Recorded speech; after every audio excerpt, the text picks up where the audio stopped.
You know who's down bad? It's Chevalier. Is Chevalier getting cancelled? No. We're playing his route. We're playing Blinded Crooks' route. Bonk. And the Blinded bonked me. I deserve to get cancelled. Feet can. I see. Here's my toesies. Here you go, Blinded. I know you didn't say me, but I was expecting it. I'm down bad for sleep when I fall on my bed. I'm down bad. Yeah, you are down bad, Blinded. Because we're playing your route today. We're finishing the route of the ship. Chevalier, who is in my headcanon. Who is in my headcanon, Blinded.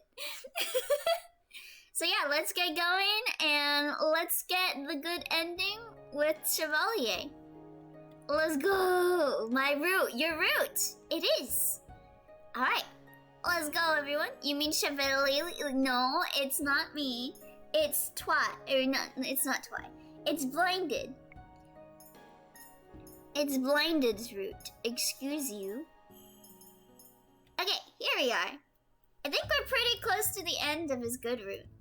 Wait, we get to invent our own headcanon for this game? Yeah, that's what headcanons is for. Why do you think they call it headcanon?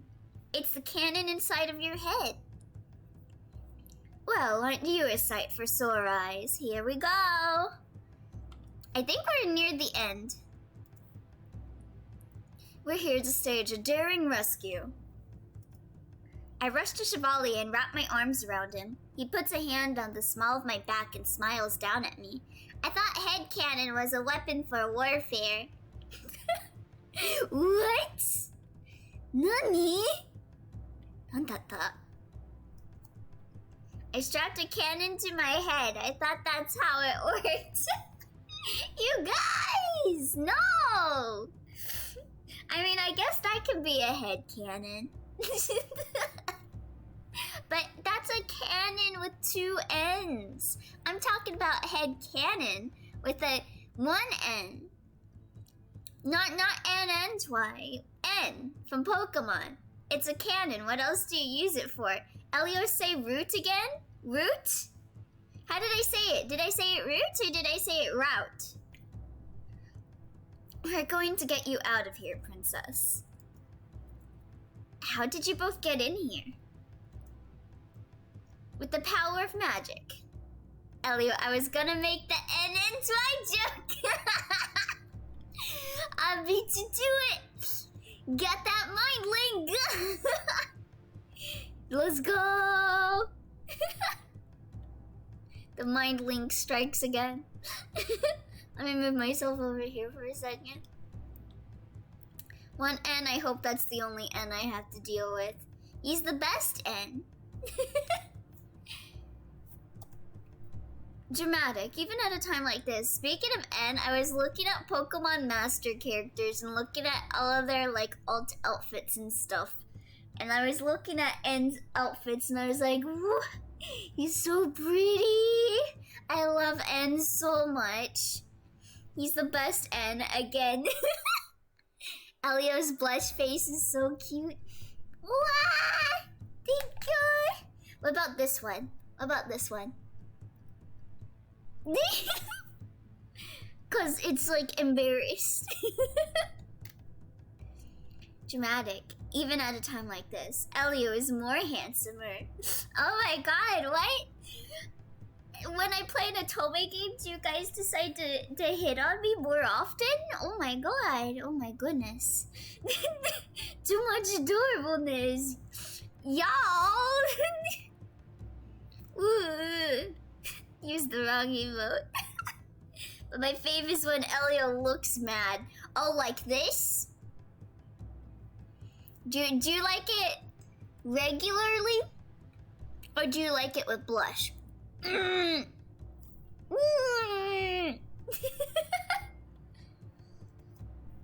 two exchange a look before looking at me seriously.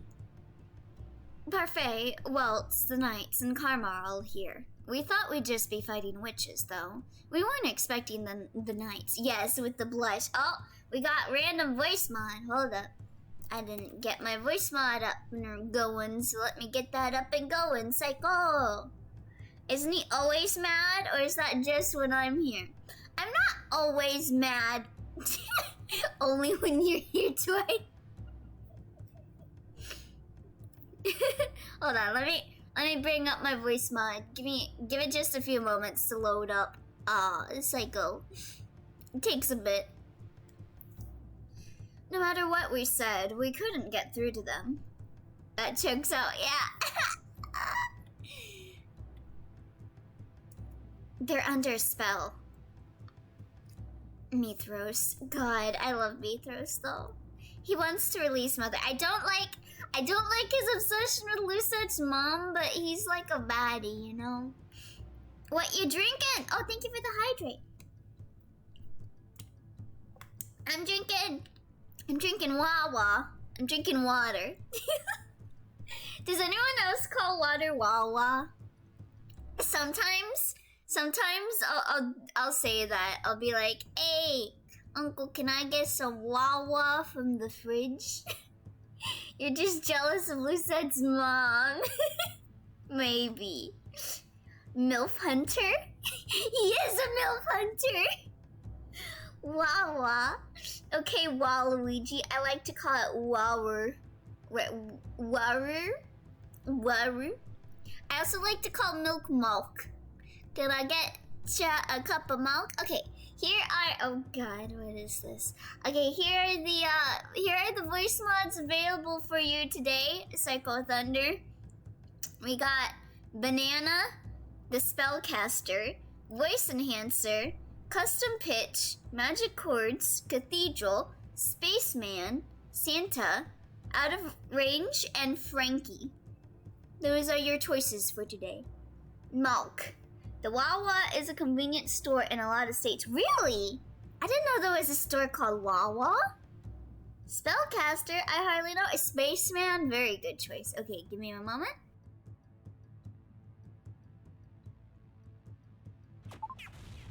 Oi! Oh wow, this is loud. What? Hello? Oh no, there's a space war going on in here. Wow. Is this loud for you guys? Or is it just me? Let me know. But oh my god, I didn't know I was in Yu-Gi-Oh! Very loud. Okay. Turn this down. Turn this down. Turn this down. No, blah, blah, blah, blah. Okay. Is it alright now? Spaceman, Elio say, I am Kaito Momocha, luminary of the stars. Okay. How's the volume now? Let me know. Is it still really loud? Yes, much better. Okay. Is this the spaceman they talk about in that one song? Wait, which spaceman? I was thinking of Rocket Man. You know, Rocket Man, burning all the fuel up there alone. I forgot how that song went. Oh my god, people are screaming in the background. Do you hear that? Oh my god, the lunar wars are going on. Yo, where's UDS? UDS. Wait, no, I was thinking of Starman. Starman? I never heard that song. I was thinking of Space Oddity. I was thinking of Rocket Man. By David Bowie. Oh, I know that song. How did that song go? It was like... what? I remember singing that to myself. It was like...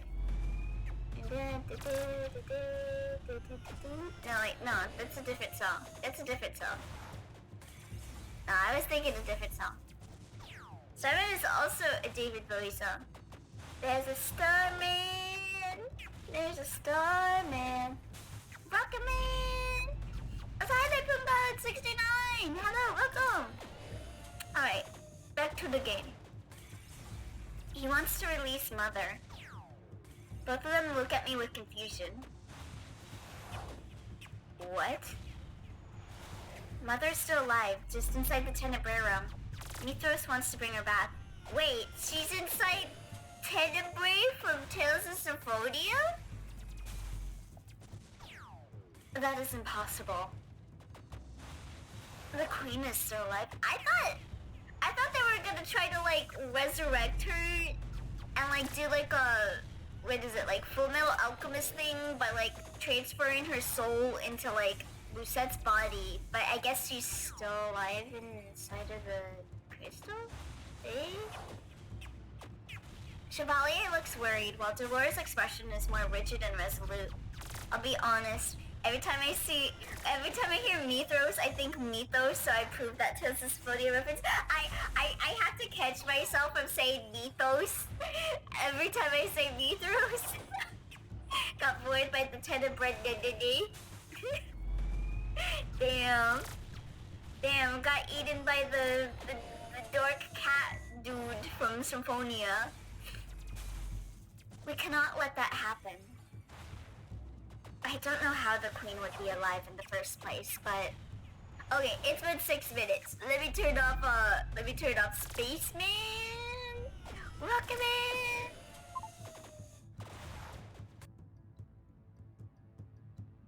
Okay, I'm back to normal. Okay, how's the sound and everything again? Let me know. Well, we'll worry about that later. Right, we have time later to discuss the specifics of everything, but right now we need to get out of here. Right, everyone is keeping the guards and witches busy for you, princess. It's good. Okay, great! I'll distract Mythos. Chevalier, I'm counting on you to get the princess to safety. That's why I'm here. Princess, can you guide me through the palace? But yeah, how's it been going for you guys? Anything interesting happen in your lives recently? I cannot just leave everyone here. Don't worry, Garland is seeing to save your wait, what? I can't read. Garland is seeing to saving your family. That is a weird sentence. No, I cannot just leave everyone in the Marchand here to do things for me. Lucette, we cannot afford to lose you. I told you I would do anything to protect you, and I will. The sooner you're safe, the sooner we'll have the advantage. You are the legitimate heir to the throne and the next Tenebrarium bearer. You cannot let yourself remain in Mythos' hands. That's a lot of Tales of Symphonia misreadings. Define interesting and define life. Oh, toy. I'm stalling on getting up to get some ice cream. Have you had, I don't know if you guys have Cold Stone in your area, but have you guys had the Nintendo ice cream yet? I've had the Kirby and the Mario ice cream. The Mario ice cream's still in my freezer. I haven't finished it yet.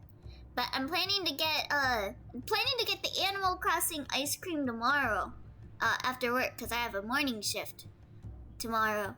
So I was like, yeet, I'll get that on my way home. And I kind of want to get the Rainbow Road. They made like a Rainbow Road ice cream cake. Yeah, Nintendo ice cream. There's an ice cream area where I live called Cold Stone.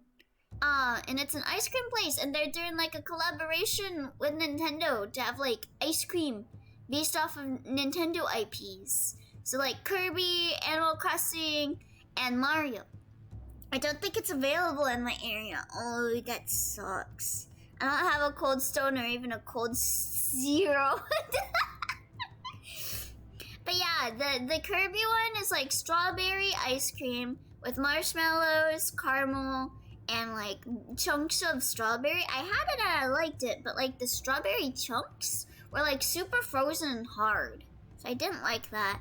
And then the Mario one was like a cake batter with like cake frosting, chunks of cake, and sprinkles. So it's basically a cake ice cream. And then I don't know what the Animal Crossing one was because I haven't had it yet. But I think it's like chocolate with banana chunks and other stuff on it. It looks good. But yeah, my favorite so far is the Mario one because it tastes like cake batter. I nod my head feebly. Without another word, the three of us head towards the door. Delora exits first and stops immediately. I almost run into her. I glance through the doorway and see Varg waiting just outside, holding a blade across Delora's neck. Alright, I was about to freak out because it was Varg, but if he's threatening Delora's life, then no. I can't have anything with fruit chunks. I hate the feeling. I'm okay with it if like it's like soft, but if it's like I'm very sensitive to like texture stuff. Like I can't have something that's soft and then have something that's hard. Like for example, I can't eat salad with croutons because like salad, like the lettuce and stuff is very soft. But then the croutons are very hard and I get like very texturally like like if I'm having soup, I can't have something dry with it. Like everything has to be the same texture for me to like it. So that was definitely why the strawberries and that really caught me off because of how hard it was and how soft everything else was. But like if it was like maybe if they defrosted, it felt like they just dragged it out of the freezer and put it on the ice cream. They should like defrost it a little bit. Like maybe put it in a fridge and not a freezer, so that like it defrosted a bit. So that's not too hard. Because I would have ate it if it wasn't for that. But it was too hard. Oh, I put a spell on you. And now you're mine.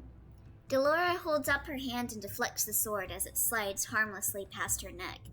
Yo, how could you be doing that to Delora? Best girl. Varg, I thought you were best boy. But you're threatening best girl? I don't like croutons with salad since it's so crunchy and usually not juicy. I don't like it because of the texture difference. Freezer, I hardly know it. I'm really bad with like hard stuff. I think that's why I was very upset with this cookie because of how hard it was. Like I'm always dipping stuff in like in milk to make it smoother. Like not smoother, but like softer. I think my teeth are just very sensitive. Varg slides away, still holding out his sword. His usual smirk is half-hearted at best. Soft teeth, Elio? I think so. I think my teeth are soft. Get out of our way. You're awfully demanding, aren't you? Pretty please? No can do, my lady. Damn! Shame. Looks like I'll have to destroy that pretty mask of yours along with everything else underneath. Please do, I want to see! Soft teeth to go with his soft heart. I do always say that I'm evil, but I have a soft heart now. Huh? Delora holds up her hand and summons a wall of electronic orbs. With a flick of her wrist, she sends them rushing towards Varg, who dodges with surprising speed. Who's this edgy budget tuxedo mask? His name is Varg, and he is quite possibly the most attractive character in this game. Excuse you? Please do, I want to see. That sounds lewd. What? Take off the mask? Wow, I didn't know Persona 5 was that lewd. They even have a song called Taking Off the Mask. That's what the point of the mask is. Varg's movements appear sluggish, but I have seen his fast reflexes. He's playing with Delora, even though I don't think he has the advantage. He drops the sword, and for a few moments, I feel Delora has the advantage. Then suddenly, he raises the cane he usually holds at his side and taps it on the ground. Elio, you just said, I want to take it off for you. Please do. I want to see. I was talking about a mask, you degenerate. Unless I misheard. They were talking about a mask. Why? I just want to see him without his mask. So that we can know once and for all, like, I feel like if Lucette saw him without his mask, she would be like, Fritz? If he really was Fritz. Mask, that's how they call it nowadays. Oi! It's not our fault. No, it is your fault. You guys' head's in the gutter. A burst of smoke escapes from the bottom of it, shrouding the room. Next you're gonna be like, oh my god, the visual novel said bottom?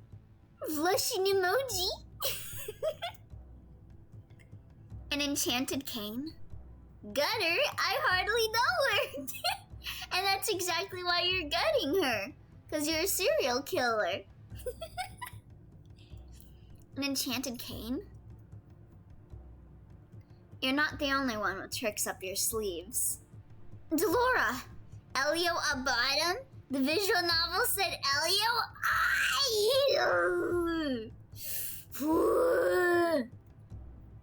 You guys. I'm not bottom. I'm neither bottom nor top. I'm not even a Nintendo Switch. I'm just existent. The T in Elio stands for top. Etio. That's my name, Etio. Chevalier, get her out of here. Let's go, princess. Chevalier takes my hand in his and begins to lead me away. I turn to glance back at Delore and Varg and realize that while Delore is completely on the offensive, Varg does nothing but dodge. It's as if he's trying to buy time for something. I banish the thought from my head as Chevalier pulls me down the hall. Uh-oh. They're firing their lasers. Varg. God, I feel old making that reference. How rude. Haven't you heard of chivalry? I've heard of Chevalier. I spot Karma, still in his dress, holding a sword out at the man in front of him. When the man lunges, Karma dodges back and grunts as his back comes to the wall. I suppose chivalry is dead then. He steps off to the side as the possessed knights attack him with his blade. Etio, that's Elio's evil twin. What? Or is Elio the evil twin? I am not the evil twin! You banish the thought from your head? No, you're not old for that reference. Is that... you're saying I'm not old because it's gonna make you think you're old, is that it? You aged me by at least 12 years for saying that meme. I'm so sorry. Lols, XD, Rafflecopter. Rar means I love you in dinosaur. The sword catches his dress, but does not hinder him from stepping forward and aiming a jab with his sword beneath the knight's armor. The knight keels, but the sword does not fall from his hand. I'm sorry for aging you guys. Karma looks up at us sharply. What are you doing just standing there? Move. It takes me a moment to realize that just as I was frozen, so too was Chevalier. His face is pale as he grabs my hand again and once again starts rushing me down the other end of the hall. Chevalier's steps are wider than mine, and I have to struggle to keep up. What type of game is this? It's an otome game visual novel. So it's where you date boys. Hello, Naruto! But the further we go down the hallway, the more apparent it becomes that there are too many obstacles in the way. We pass Jurian and Garland as we move too, and they manage to clear a path for us. These knights. I only have so many years left after I sold them to that sea witch for a Switch. Which sea witch did you sell it to? These knights, will they not stop moving until Mithros is defeated? I hope the king and everyone else is safe. As we pass Jurian and Garland, I tell them where the royal family is, but I have no way of knowing if the words reach their ears amidst all the sound. Lotta! Chevalier? I don't know why I just said that. So the stab wounds in the armor that I saw earlier from the knights themselves, but why would they battle each other? The one in the Mariana Trench? There's a sea witch in the Mariana Trench? What? What? Yeah, I know, right, Lisa? The punctures in the armor that we saw at the clinic. The stab wounds in the gut and at the arms. Chevalier's eyes are so distant, as if he's looking right through me. Oh, I trust her, she's trans. Wait, who? Who are you talking about? Wait, for what? Where's this witch from? The only Mariana I can think of is Marina from Splatoon. We need to keep moving. I take his hand and lead him forward. I do not know what he's talking about, but we can talk about this later. Right now we have to escape. We're closer to the palace entrance when we see them. A group of knights stand in 2 lines on both sides of the hall, facing each other. At the far end of the hallway stands a gaggle of witches, and in between them, Mithros. I like that word, gaggle. I'm yanking your chain, Elio. Why are you yanking my chain? That's my chain. Go get your own. Good evening. Did you enjoy your stroll around the palace? I would have enjoyed it more if I could go on a stroll with you, Mithros. I mean, what? I don't like the word gaggle. Oh, did you know I was a group of pandas? What? What? I don't understand anything you guys are saying. You're a group of pandas. What? Have you been a gang of pandas all along? What? Chevalier immediately moves to stand in front of me. The cloudiness is gone from his eyes. Oh, that weird guy was Mithros? I knew he was evil. I mean, just look at him. He's too sexy. He has to be evil. A group of pandas is an embarrassment. Wait, really? Hold on. Name for group of pandas. Is it really? A grumble of pigs, an embarrassment of pandas? What? I did not know this. Oh my god. A kindle of kittens. If evil, why hot? Exactly. If they're hot, you just know that they're a little problematic. But what leaves his mouth is not a demand, but a question. How could you do this? How? It was quite easy, actually. You know what I mean. Why would you make the knights fight one another? What a foolish question. Obviously, it's because they're inconsequential. What? Wow, why am I not surprised? I don't know. Maybe it's because I'm always falling for that. Okay, you guys, I actually have a confession. I think I have like a little teeny tiny crush on what was his name? What was his name from Had in Time?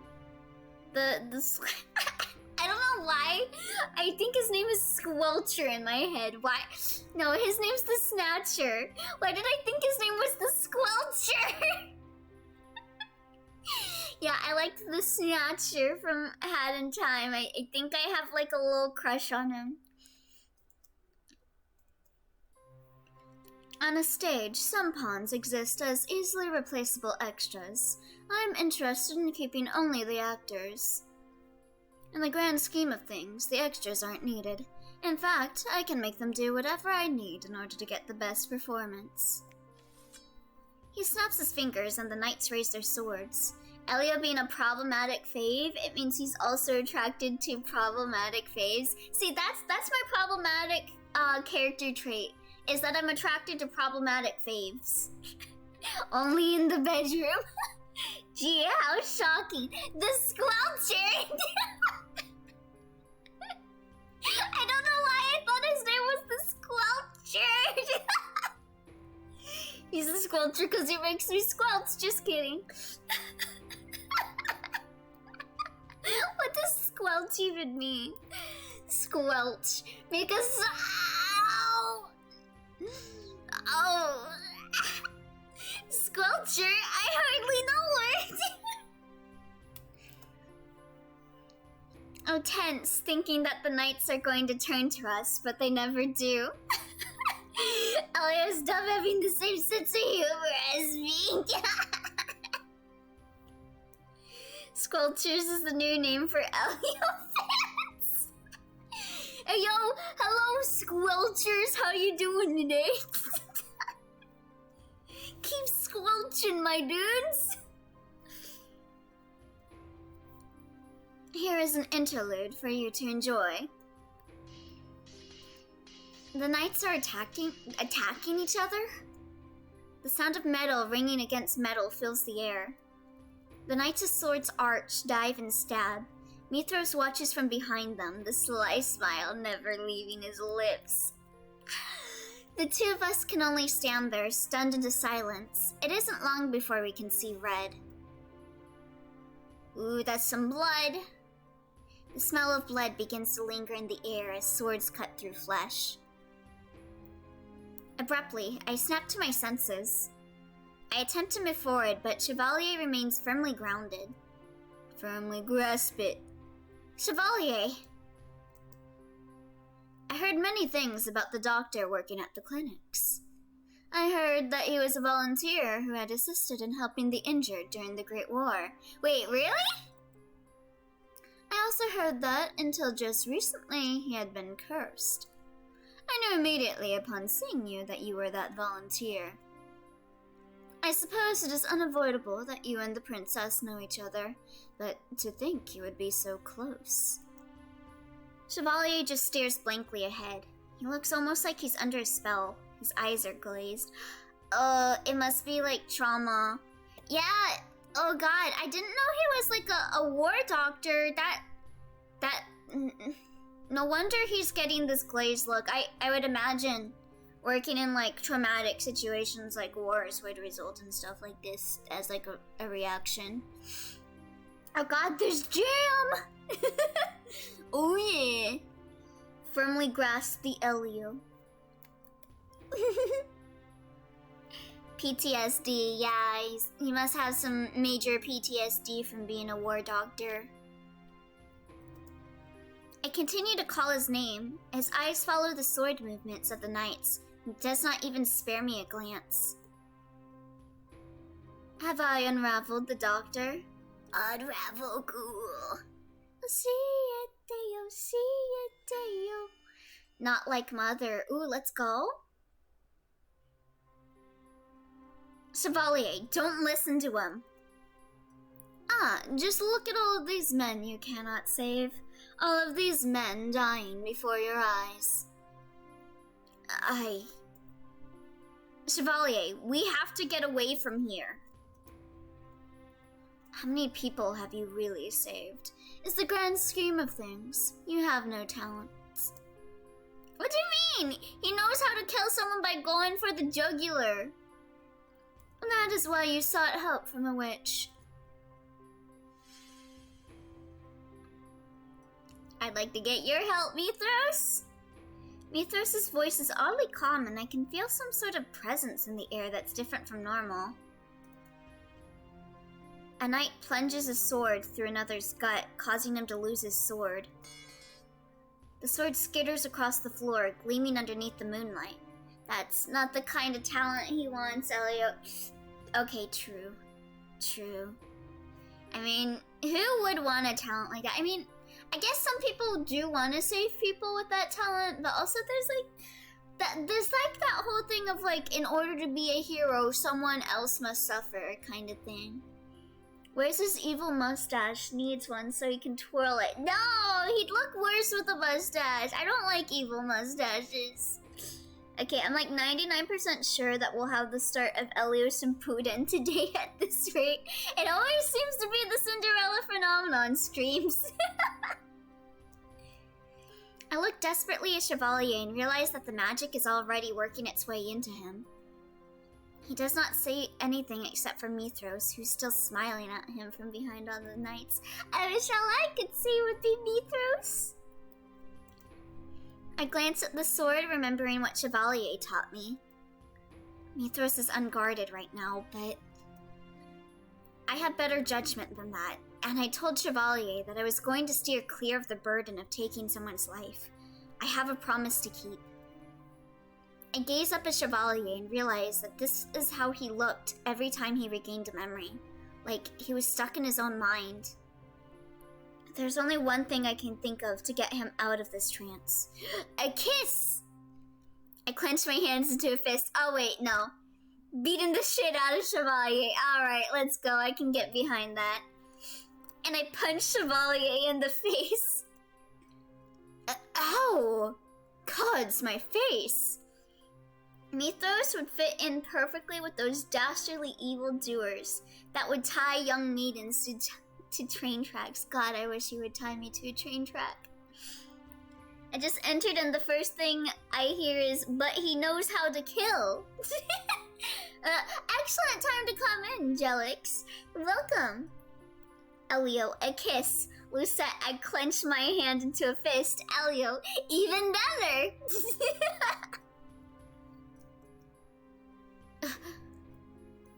Impossible. Chevalier's eyes clear, and when he looks at me, I can tell he's distraught. But his eyes are seeing the present. Love's first fist! Sorry, I thought I lost you. I suppose I needed that, didn't I? Yeah, you always do. Almost everything that comes out of your mouth deserves a punch in the face.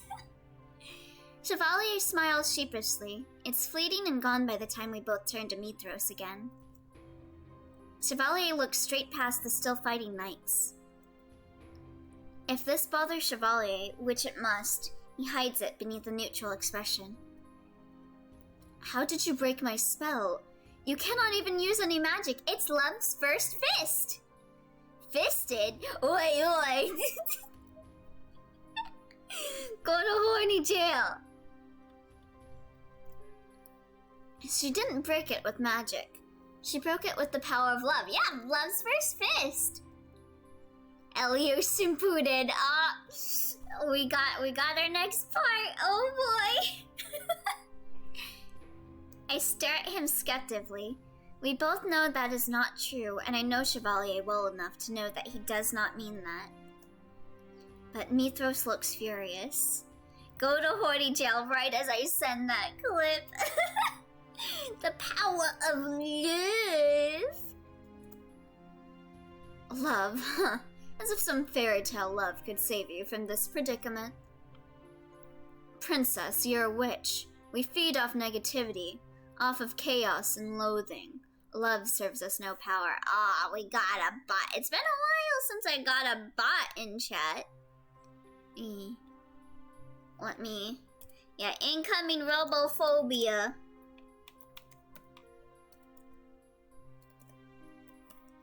Get out of here. I'm always here, though. Wait, are you a bot now, Twy? A bot? I'm a boy. Bot? You're a bot? Well, you're okay here. You're okay here, Psycho Thunder. You're not advertising to get more followers, so you're good. But Twy's on thin ice. Life is about balance. Lucette taught me that.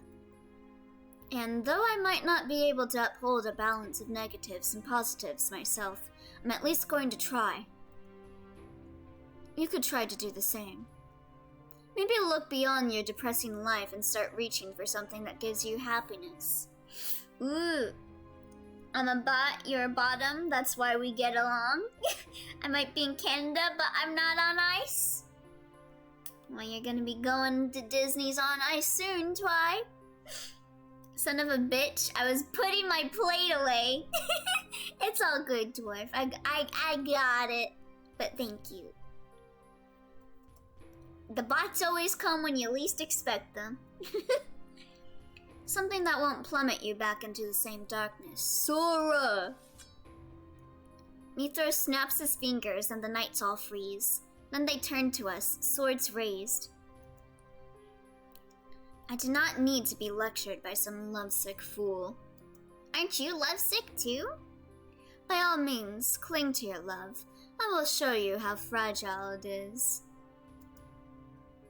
Witches do not need love. Mithros holds out his hands and the knights begin their steady, deadly march towards us. Launches you out of a cannon into the Yukon. Why not the Yukon? Or with a can off? God damn it, Twilight! Chevalier takes my hands and pulls me back. But I see my opening in the narrative. Mithros enjoys inflicting pain with his words. Witches do not need love. I wish I were a witch. But what about Delora? I hope she wants love. She should get love. I want to love her. Please love me and let me love you, Delora. Delora, I just remembered. We named that one character from chapter 2 of Hat in Time after Delora. Yeah, Delora is eternal. And I can do the same. If you do not need love, if you do not need affection, then why are you doing all of this for Mother? I guess it's like a twisted form of love, like a negative way of love, like the yandere way. I am not. You're doing it to be recognized. Why? Every student wants to impress their teacher. His words are calm, but there's a desperation in them. Admit it, you're a simp. Mother was Mithras' teacher? I thought he was just reviving her as another witch, but... Do you know Mithras? More like mindless lust. I suppose that is it. Or just misplaced infatuation. Yeah, that's definitely Mithras with Mommy Dearest. It was a long time ago. We both shared the same teacher. Yo, Waltz knows my mom? Teacher? Wait. Waltz, are you a witch? Yeah. Yeah, did you call me? Mommy Dearest, Delora? Delora is Mommy Dearest, you're right. Our mom is Mommy Most Detestable. Waltz was Mother's student? No, I cannot think about that now, but I can use this to my advantage. I do not remember Mother's students in the least, but one of them turned out right. Go back to the pit, succubus. Succubus or succubute? You got something for everything, don't you, Twilight? The other did not, and I can see the bitterness in you. It is the same bitterness I held, only yours goes deeper. You will not sway me with your foolish words. The knights began to rush us. Their run is more of a pathetic shuffle given the harmed state they were in, but this does not slow them down. Everything and every thought. What? Every thought. Oh, in, out, I see. Every thought. We're going to run. But trust me, Princess. I will protect you no matter what happens. He grabs my hand and we wait. I can see Chevalier's eyes darting around as he searches for an opening. I can feel the pulse of his quickened heartbeat through his hand, and I know he's panicking. Ah, stomach! Stop growling! Grabbing your hand? That's lewd. Suddenly, there's a massive luminescent gold wall in front of us. The knights stumble right into it, their swords hitting the bright barrier. Did you eat? No, I haven't eaten yet. Why did they call it an oven? When you in out the hot cold food? Psycho, I hate you. Do you ever know that you had, you would, you do, you will, you want, you wish, you could do anything? Are you two okay? Parfait rushes to stand in front of us. Mithras' expression is a cold, angry glare. He measures the situation with critical eyes, and then he turns away and begins to dart down the hall. Parfait collapses to one knee, arms still outstretched to maintain the barrier. Delora appears. She's flustered and bleeding on one arm, but she still stands straight. Who hurt you, baby girl? Delora holds up her hand and summons fire. I always knew Delora was hot. Put down the shield. Parfait, I have this. Me when you're your mom, when your mom's Psycho, are you okay? Parfait releases the sword and the magic projectiles shoot out at the knights. The two edge the knights back through the hallway, but I can see Parfait growing weaker and weaker by the moment. Oh no! Parfait takes a deep, shuddering breath as she tries to stand. When she falls yet again, Chevalier takes a step forward and looks at her urgently. Lady Parfait, is she dying? I'm fine, don't fuss. Her breathing is labored, but she still manages a smile. I fought in the Great War. This is nothing, but aren't you... She's very sick with something. She's been progressively been dying, so... She looks at me and Chevalier. Totally random questions. What info do you get with tweet streams? Nothing. I always get like I know it's Jackie typically whenever I get a tweet stream, just because Jackie's always the one that gets me things. But whenever I get like a text message from tweet stream, it says, hold on. Where is it? Where's my text from tweet stream? Yeah, it just says someone sent you a tweet. Yeah, it's always only said someone, so it doesn't share info on that. Parfait kind of looks like that fairy from Honey Pop. What was her name? God, I don't remember her name. Q? She kind of does, doesn't she? But she also looks like Estelle from Tales of Vesperia. Oh, okay, good. I hope Jackie gets here soon then. You two need to leave. But you're... Fine, I just need to gather my energy. Are you sure you're okay, Parfait? A spell from Dolores sends the knight sprawling to the ground after she creates a heavy downpour of rain that quickly turns into ice. You two keep going. The entrance is clear. I notice the witches that have been standing behind Mithras approach us now. Dolores stands at the ready. I can tell that she's hiding a great amount of stress behind her smirk. She looks like Fluttershy if she was an anime girl. Yeah, I could see that, definitely. Parfait slowly gets to her feet. We fight together, Delora. The girlfriends. There's no one I'd rather have fighting by my side, Fate. Wait, is that like her true name? Fate? Or wait, no. Oh, it's a nickname for Parfait. Faye. Okay, she's calling her Faye. Someone sent me a treat. Oh my god, thank you. Looks like I'm getting food. Hold on. Let me make sure that the gate is open, so that when they get the food, they don't like run away. When are they gonna kiss? They better kiss soon. Okay, I'll be right back. Yeah, Jackie got here. Thank you. Or should I say Twy? Thank you, Twy, or Jackie, whichever one of you got me it. I'll be right back. I'm gonna go open up the gate.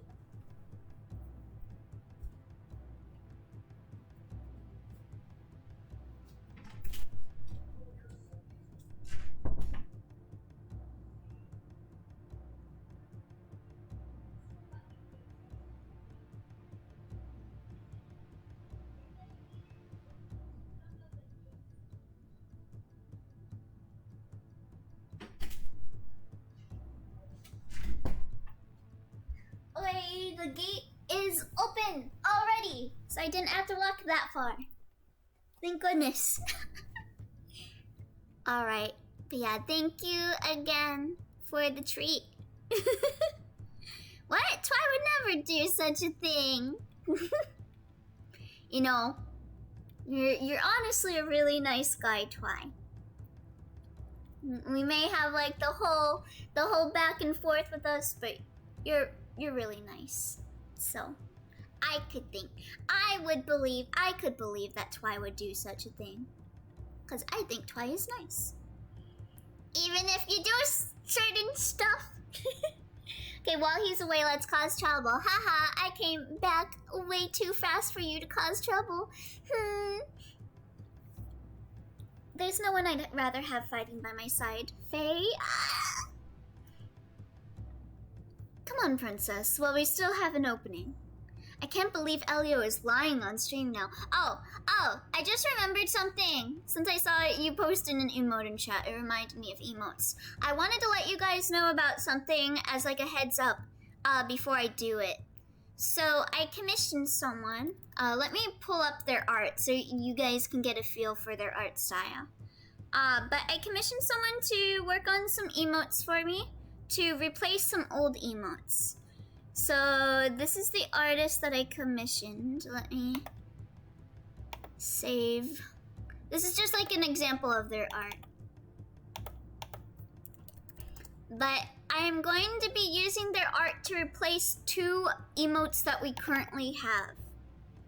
Since I'm not partner, so I'm not going to be unlocking any new emote slots for a very, very, very, very long time, if at all. Wait, can I not show this? Hold on. Open image. Hold on. Oh, it must have still been downloading. Hello? Open up. Is the file corrupted? Hold on. Hold on. But yeah, I wanted to let you guys know that 2 emotes that are currently available will be leaving sometime in the future. I'm not sure how long it'll take them to finish the emotes. But yeah, they're getting worked on. I have like, 1, 2, 3. I have 5 emotes in the work right now. So we're gonna be getting 5 new emotes. 3 of them are animated. 2 of them are static. And those 2 are the ones that are gonna replace them. So this is the new emote artist. This is what their emotes look like. This is their art style, just to give you a feel for what the emotes would look like. And then the emotes that are going to be leaving, I'm gonna be posting them in chat. So, the ones that are gonna be leaving are these 2. And the thing is that one of them is gonna be remade, and then the other one is just gonna be scrapped and kept on Discord. So the one that's gonna be remade is the Elio gun one with my current design. And then the Zizal one is gonna be replaced with a different one. I can look at my request right now to let you know what emote I decided to do. Oh, so that's gonna be replaced with a tsundere emote. That is gonna be replaced with a tsundere emote with like an angry face. So yeah, those are the 2 emotes that are gonna be leaving. But we will still have Gun Elio in the future. It'll just be a new Gun Elio. Sundario. Yes. A lot of the emotes I have are like angry. I'm so glad we're gonna get to keep the gun. Yeah. I'm gonna get a new gun. Isn't that Sundario default, Elio? What do you mean? But yeah, those are the 2 static emotes that will be replacing those 2. And then we also got 3 animated emotes. And for those ones, I'll let you guys know the details on those as well, since we're sitting here talking about the emotes right now, because I felt like I needed to talk about it sometime. No. So, the 2 animated emotes, and these are going to be done by the same person that did the original Gun Elio for the animated emotes. So the 2 emotes that they're going to be making is me crying angrily, like I messed up in a video game. And then another one is going to be me smacking a desk angrily. And then it's kind of like that one emote of like the cat, like the one that Psycho Thunder posted recently, the little bap. It's gonna be like that, kinda. Crying angrily, what did I do? What didn't you do? And then for the other animated emote that is in the works, this is gonna be done by a new artist as well. And this is gonna be a scared emote one, of me screaming scared. So those are all the emotes that we're gonna be getting in the future. Smacking a desk angrily, I repeat, what did I do? What didn't you do? Angrily crying, that's me when I wake up from a good dream and realize it's not real. Don't you just hate it when you get really good dreams? Come on, princess, while we still have an opening. We head around the side. Parfait erects a shield to protect us from any magic that comes our way, and Delora summons a whirlwind as a distraction. We're getting a bap bap? We are! We're getting a bat. Ow! My foot is grazed by fire magic, causing me to stumble, but I force myself into a limping sprint regardless. Also, we're gonna get a new panel. I don't know if you guys check my about panels very often, but you might notice that one of the panels is like designed differently because I designed that panel. I'm designing the artist again to do another panel for that, to replace that. And so that panel and 2 of the animated emotes are gonna be done on the 22nd. So they're coming soon. Or at least that's the estimated time that those will be done. So I'll keep you guys updated.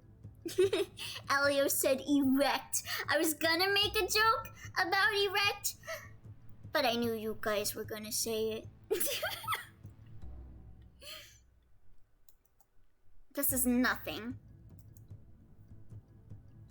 At the entrance, I pause in the middle of the room. The main entrance hall is eerily silent. And then I see Mithros edging his way into the king's throne room. He is holding tight to Emmeline. He noticed me watching and smiles. Then he disappears into the throne room. Yo, he's smiling at me? I knew you guys were gonna say it. Why are you looking at me? Wait, wrong emo. Why'd you think I'm looking at you? Hmm?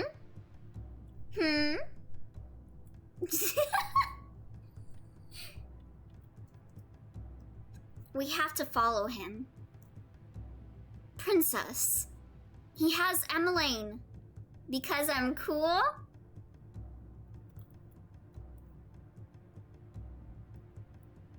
That's why. I mean... Yeah, you can think that it's 'cause you're cool, I suppose. You're too cool! Chevalier's posture and expression are indecisive, but mine are not. Oh, I don't like Ella with bedroom eyes. Oh no. Oh, you don't like me with bedroom eyes. Hold on.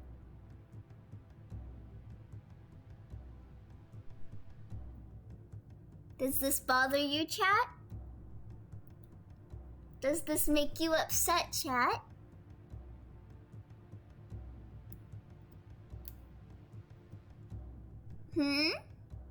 Do you not enjoy this, chat?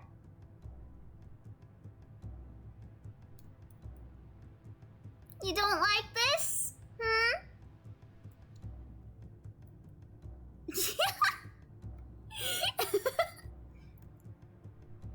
What about this one? Do you like this one? Okay, back to the game. I know Mithras is baiting me, but I cannot leave her alone. My gaze moves around the hallway as I search for another night. The place is empty, but it is not long before we hear footsteps. You're lucky my thing acted weird. I was about to clip you're too cool. Yamato? Eh? You're not gonna make me act up, seductor. Go back to whence you came. Wop wop? Plate Palace. The Palace of Plates. Cusco is poison. The poison made especially for Cusco. I tense at the sound and Chevalier holds tightly to my hand. Then suddenly, as the figure draws nearer, I recognize him, even if he seems a completely different older person. Wait, what? What? What? Oh my god? Waltz? Doki doki. I finally found you. Oh my god. Is this allowed? Waltz. It's John C. Oh wait, it's some guy. It's Waltz. Oh my god, I guess his curse got broken. Smug Elio makes me think of Yamato as a fellow white-haired smug sees Waltz. Hold the fuck up. What? Why? Look at him. Oh. He's so cute. Oh my god. I have to wait another route to date him? You broke your curse. But how? You're so hot. Chevalier stares at him in awe. I now dub you Waltz the Big. He's big. There was never a Waltz the Small. Waltz shakes his head. And I broke my curse unexpectedly. I actually found the item I needed while I was searching around. Wait, you mean to tell me that you just needed to find an item to break your curse, Waltz? Really? But I can explain more later. For now, we have to go after Mithros. Do you know where he is? He is in the throne room. God, he's so cute! Ah. Mithros stands in the middle of the empty throne room, holding Emmeline to him. He has his hands around her neck. I wish he had his hands around my neck. No sudden moves, you three, or this girl dies. Waltz, the one who can reach the cookie jar. But are you sure you want these cookies? I mean, just listen to them. Listen to how hard these cookies are.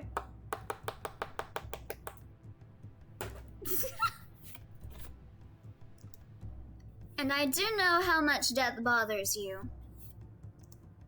With a start, I realize he's talking to Waltz. All three of us are frozen. Myth. Wait, he give him a nickname? They're that oh no.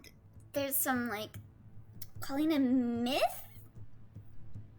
They're on, like, a nickname basis? Traitor. Why can't you see that Hildur wasn't trying to teach us? She was trying to corrupt us. Threatening Emmeline? Is this the man you sent for, Elio? I'm sorry. I'm sorry. How sassy. Me. Traitor, I hardly know her. That's why you're trading her. 'Cause you hardly know her. Traitor, erotic. Welcome, Bionic.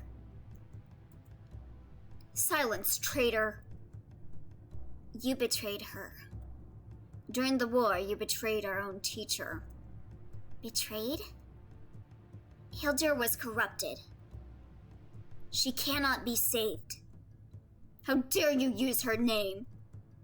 Mithros' fingers tighten on Emmeline's throat. I can see the tears running down her face. Okay, no. Even if I make a joke, I don't like seeing that. Please don't do that to Emmeline. She doesn't deserve that. Her sobbing is quiet, but still it reaches my ears in the silent room. Varg. Varg appears from the darkness, as he did before. He smiles at all of us from behind Mithros, eyes glinting mischievously. You didn't finish the job. You were awfully vague when you told me to take care of them. You know, most people would assume that meant entertaining them and offering them refreshments. Obey me. Okay, so we know Varg is not Waltz because they are both in the same room at this point. Varg turns to me. He draws the sword he used earlier, his smile fading. I think I see something like pain in his eyes. Then I think it might be in my imagination. Oh no. Even if it's a joke, I don't like seeing that. Why do I know exactly what joke you were gonna make? No, I made the joke already. But like seeing Emmeline crying made me be like, okay, now I feel bad for making the joke. Is it just me, or do Mithros, Waltz, and Chevalier have the same hairstyle? I think Mithros has like a different kind of hairstyle, and like Chevalier has like a, what is it called? What is that hairstyle called? There used to be like a meme about it. Like a country boy hairstyle, like the really long back of your hair. It's not rat tail, but it's something similar. Okay, Varg is unrelated to Waltz, yeah, so he's probably Fritz then. Clearly Varg is an enchanted wolf because Varg means wolf and he's got a wolf design on his cane. He must have some sort of like fairy tale related to a wolf. I agree. Maybe a Red Riding Hood? I don't know. He looks stoic as he moves towards us. When Waltz moves, Smee throws his hands tighten over Emmeline's neck and she cries out. The roots are both locked, so isn't there a link between them? There must be, yeah. Or maybe they're like both, they're both very important to the plot. We don't know like much about Waltz, but Waltz is connected to our mom. And then Varg, I think, is connected to Fritz. So, the boy who cried wolf, oh, it could be that too. Chevalier is watching everything quietly.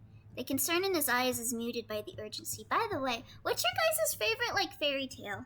I feel like everyone has to have a favorite fairy tale. Mine is like a mix between either Little Mermaid or Alice in Wonderland. Because I like both a lot. When I was a kid, I would always, like, watch the Little Mermaid movie that I had from, like, Disney. It was, like, my favorite movie. But also, there was, like, this one Little Mermaid. I think it was done by, like, an anime company. I didn't know it as a kid, but I had, like, some Little Mermaid movie. And, like, the girl had, like, blonde hair. Hold on, can I find that? Mermaid movie blonde. Can I find this? Little Mermaid. Oh, I found it! Oh my god! Princess Lena, the Little Mermaid. Yeah, I had this movie when I was a kid. Yeah. Oh my god. Yeah, have you guys seen the 1992 version of Little Mermaid? With like a blonde mermaid girl named Lena? Wow, Elio constantly watching the Little Mermaid. What a surprise. You know, maybe my obsession from maids has always been with me since I was a baby. I've only seen the Disney one. Yeah, I really like this art style from this movie. I think that was why I liked this one a lot, the Lena one. Cause like it kinda looks like Disney Ariel, but also kinda different. Like, hold on. And she had like a dolphin friend, didn't she? Yeah, she had, instead of having a flounder, she had like a dolphin friend instead. And I remember I really liked dolphins when I was a kid. They were like my favorite, animals for a while. I had these phases of getting really into like certain animals. Like, I was really into dolphins as a kid, and then I was really into cheetahs as a kid. I remember I wrote like a paper about cheetahs when I was a kid, because I was obsessed with them. I was never a dinosaur kid. I was more like an animals kid. Yeah, this is the movie. Little Mermaid. And see, she got like a little dolphin friend. The cover for this is very, graphic design is my passion. Cause look at the prince, he's just standing on the fucking ocean. Like, the mermaid makes sense cause she's swimming, but why is the dude just standing on the ocean? Flounder? I hardly know her. I told you guys about my flounder Tamagotchi, right? And what happened to it? Do you not stand on the ocean? No, I'm not Jesus. I follow his gaze around the room, wondering what he's searching for. Myth, is it? You were injured during the Great War. I tended to you once. Either forgot or didn't hear it. Okay, so I had a flounder from My Little Mermaid Tamagotchi as a kid. Because again, I think I just established that I was really into Little Mermaid. And my mom saw that they had like a flounder Tamagotchi, so she got it for me. And I thought, like, you know, with the Tamagotchis, you're supposed to take care of them, like feed them, take them to the bathroom, and all that. And I thought that since flounder was a fish, that I had to put him in the water. So like I was in the bath and I ran to my room and I grabbed my flounder Tamagotchi and I threw him in the bath. And then my Tamagotchi died. Like, it wouldn't turn on. And I started crying because I was like, why is a flounder here? And then, like, I think this is one detail that I forgot to bring up the first time I told this story. But, like, I freaked out about putting Flounder in the water and him dying. And him disappearing from my Tamagotchi thing. And I told my mom about it while I was crying. And my mom was like, oh, he went down the drain. That's why he doesn't show up on the Tamagotchi anymore.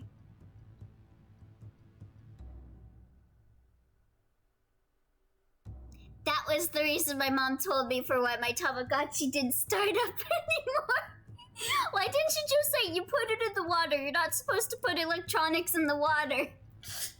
Did you merge My Little Pony and Little Mermaid and say My Little Mermaid? Did I? I used to like dolphins, but my current favorite is the Lotta. What is that? Never heard of that animal. Hold on, let me look that up. That's kind of cute. Hold on, what's a Lotta? Okay, I don't like that. I'm not a fan of insects, but good for you, Psycho.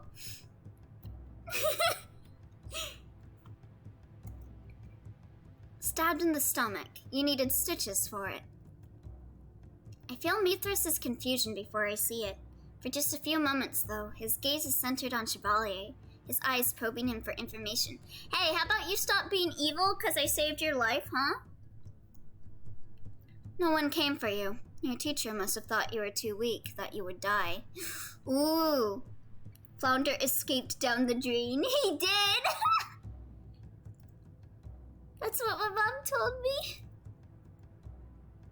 Mithras' hands fly away from Emmeline's neck as he lunges forward towards Chevalier with a snarl, his expression mad. The room breaks out into chaos then.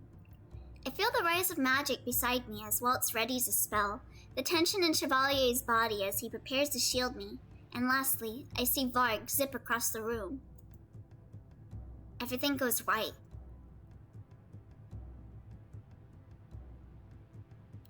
When I look up, I see Waltz standing in front of me with a shield. Mithras' hands lie flat against the shield, and I can feel the heat of his magic. Your teacher thought you were too weak and died. Chevalier's kinda hot. Sorry, what? Are you being attracted to Chevalier, Twy? Flashbang. Varg lies on the ground beside his fallen sword, unconscious from the impact of magic. Even Chevalier's on his knees. I rush towards the sword. At the same moment, Waltz pushes Mithras back onto the ground. So let me get some water. My throat is like having that thing. You guys know when it's really hot in your throat, starts having like this weird feeling in the back of it?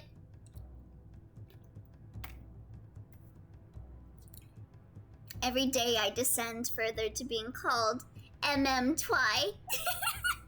And you're calling me the M? Then, sword in hand, I stand above Mithras and aim it at his neck. The blade touches his skin without sinking into it. Ooh, we going for the jugular. Emmeline is hiding behind the throne, staring out at the scene with shock on her tear-stained face. Will you kill me? It's actually starting to feel like summer here, and I like the summer. I like when it's hot. I have like high sensitivity to cold. Elio, I literally clipped you saying you wanted to be tied up by Mithras. You have no right to judge. Why? I do have the right to judge. What, who'd you, okay, here's an example. In like all of those TV shows, like America's top singer, America's Next Top Model. Who is judging for who is going to become the next top model? Other idols, other celebrities, other singers. They can judge because they know what it's like to be one. At least I'm just saying that because of verbal abuse. Fine, be that way, Twy. Mithras' smile is a mere shadow of itself. You saw the soldiers in the clinic today. You saw how close some of them were to death. Did you see the hollow look in their eyes? I've seen that look many times. It is the look of a man who clings desperately to life. Every life is precious, and a life is still life. Whether it's vile or not, it is still a responsibility you have to bear. Oh, thank you for the hydrate, Rosa! Thank you, thank you! So hope you're enjoying the stream. Thank you! I know how valuable lives are because I've helped so many people. That desperation is in Mithros' eyes now. A man that clings to life. I swear, I will simp for a lot of female characters, but I feel like I only make remarks like that for male characters when they're low-key sadistic. So you know exactly how it is to be me then. It would be so easy to slice his throat. I've seen so much bloodshed on this night. It was all caused by Mithros. If I kill him, I can stop all of it, but he's too sexy to die. You can't kill him. He's a bad bitch. But that would make me no better than Mother. Yeah, even if the person is evil, murder is a heavy burden. That too. Elio, like you just said, it takes one to know one. I dropped the sword. Mithros actually stops to stare at me in shock. I am not like Mother. I will not kill you for revenge. No sooner have I said the words that I feel a sudden heat at my chest. My hand instinctively reaches up to grab the necklace around my neck. Oh, we did a good deed! And then there is a bright light. We broke the curse! When the light clears, a new source of light catches my eyes. Glass slippers! I stop to stare down at my feet, which are in glass slippers that shine so brightly they sparkle even in the dim light. But I have no time to admire the shoes, or the weight that has fallen off my shoulders. I barely recognize that the fairy tale curse has been broken. I will not kill you for revenge. I will kill you for fun. Emmeline rises from beside the throne and screams, Lucette, watch out! I call bullshit. Why? Mithros has grabbed the sword with his hand, turned it around, and is aiming it at my chest. Damn, dude. Slipper? I hardly know her. It hits a barrier. Parfait stands beside me once more, her face devoid of any color. I did not see her rush in here. She takes a step forward as if to shield me. Oh, please don't tell me she's gonna die. Out of my way. Mithros draws the sword back and plunges it again at the shield. This time, the blade is coated with darkness. It pierces the already flimsy shield. No! No! And the blade goes through Parfait's heart. No! No! Not Parfait! Parfait! Parfait grabs the blade and narrows her eyes at Mithros. I'm sorry Hildur did not appreciate you. Something swells inside of me as I stare at Parfait. The sword is impaled in her, and I can see her eyes go glassy. No! I cannot speak, cannot breathe. Waltz rushes forward with his magic and pins Mithros forcefully to the ground. He raises his hand, but never comes down in time. Mithros, you piece of shit! Elio, your man is now my enemy. Honestly, completely understandable. How dare you murder Parfait? Oh my god. Murdering Mithros would have been a good deed. Yeah, look at that. I don't think this was a good deed.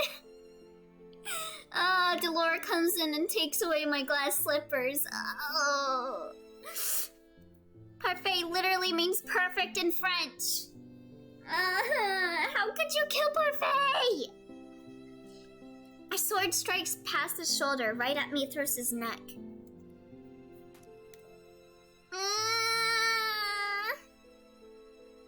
When I turn, it's Chevalier that's holding it.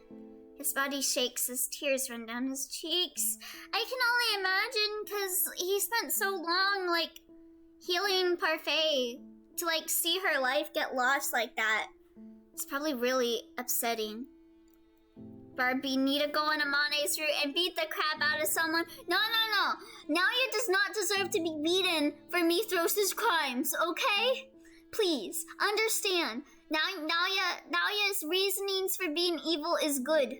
Like, and he's not even evil. He is a complicated character with complicated contrivances and stuff related to his character. He does not deserve to be beaten up because of Mithros being a piece of shit. Please don't beat my man. Mithros holds his neck as Chevalier holds up the blade and throws it behind him. Out of the corner of my eyes, I catch movement that can only be Varg, but I don't care. Lady Parfait, do not move. We can take this sword out. We can't. It's piercing her heart. I don't think you can hear that. But I see a hopelessness in Chevalier's expression, and I know that whatever wound Parfait took was lethal. I can see it in his eyes. I can see it in Parfait's. Why? There is no need to fuss. No! Don't kill Parfait! When Parfait falls, Waltz grabs her and puts her hand to the hilt of the sword. Elio's still defending his problematic face. No, listen. At this moment, Waltz is on the... Not Waltz. Mithros is on the shit list. I saw Waltz and I said Waltz. I don't know why. But Mithros is on the shit list for killing Parfait. But now he did nothing to deserve this. There's no need to fuss. There's all the need to fuss. Chevalier crumples beside her. He stares at the blood staining her dress with sorrow. I start to cry. Lisette, do not regret this. I'm proud of you. No! I will regret this for the rest of my life. We had the chance to kill him. And if we did, he wouldn't have killed you. Please don't say that. You're making me feel worse. The room is quiet, even with the newcomers that arrive. The knights and Karma watch the scene from the sidelines, all with grim looks on their faces. Last to arrive is Delora, who sits down beside Parfait, with her lips pulled into an uptight frown. Her face is stern, but I can tell it is a mask. Her girlfriend is dying! Parfait. What a terrible day for rain. That look doesn't suit you, Delora. Oh! I told you to stay back. Had I not been here in time, the princess would have... Her words fall apart as she begins to cough. No! It's not always easy, but sometimes violence is the answer. Yeah, violence is the answer with Mithros right now. Please kill him. I mean, I think he just got his neck sliced, so I think we're good on that front. Delora leans over her and shakes her head. I'm sorry I didn't come sooner. Everything is as it should be, Delora. No, it is not! Parfait cranes her neck to look up at me. Wipe away your tears, Lucette.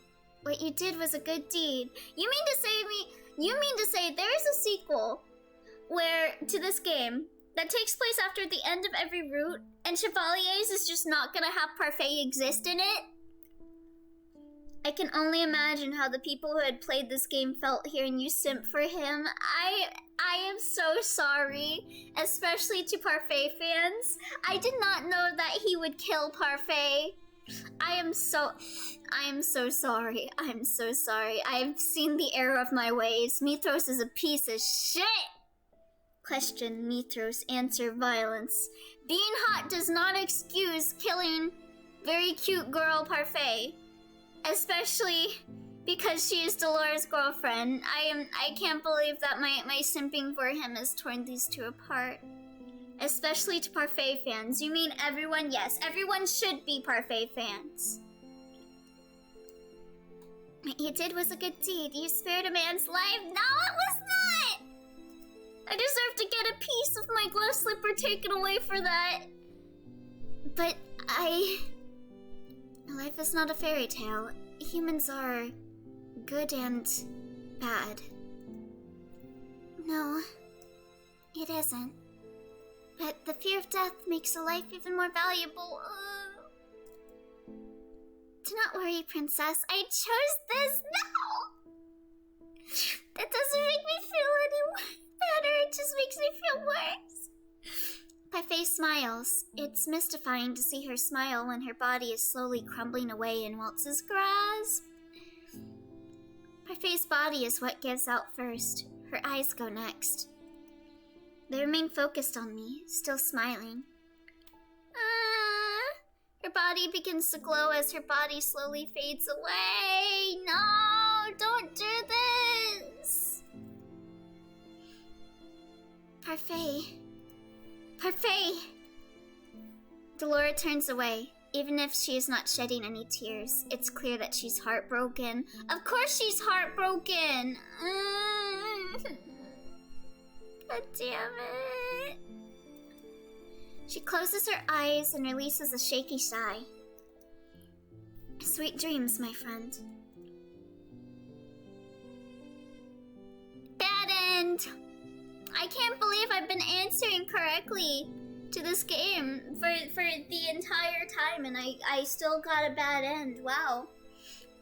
Chevalier's route is so difficult to get a good end, huh? This totally isn't the good end, right? I do not know how long we all stay in that room, mourning the loss of Parfait. Karma, Jurian, and Garland eventually spread out to search for any remaining danger. At some point, they return with the king and the rest of the family. My reunion with my family is half-hearted, and I don't know what to say to people that I hated only months ago. Despite the quiet, they all take me in with open arms. The king stays by my side long after the others have left. Karma and the knights return to the Marchand to tell the others the news. Waltz goes to search the palace for any remaining resistance. Only Delora, Chevalier, the king, and I remain. Chevalier cries. I've never seen him cry before. But his heartbreak is my own. Yeah, I can only imagine how much that sucks. Trying to save someone and then something happens to them to where you have to accept that, like, you can't save them.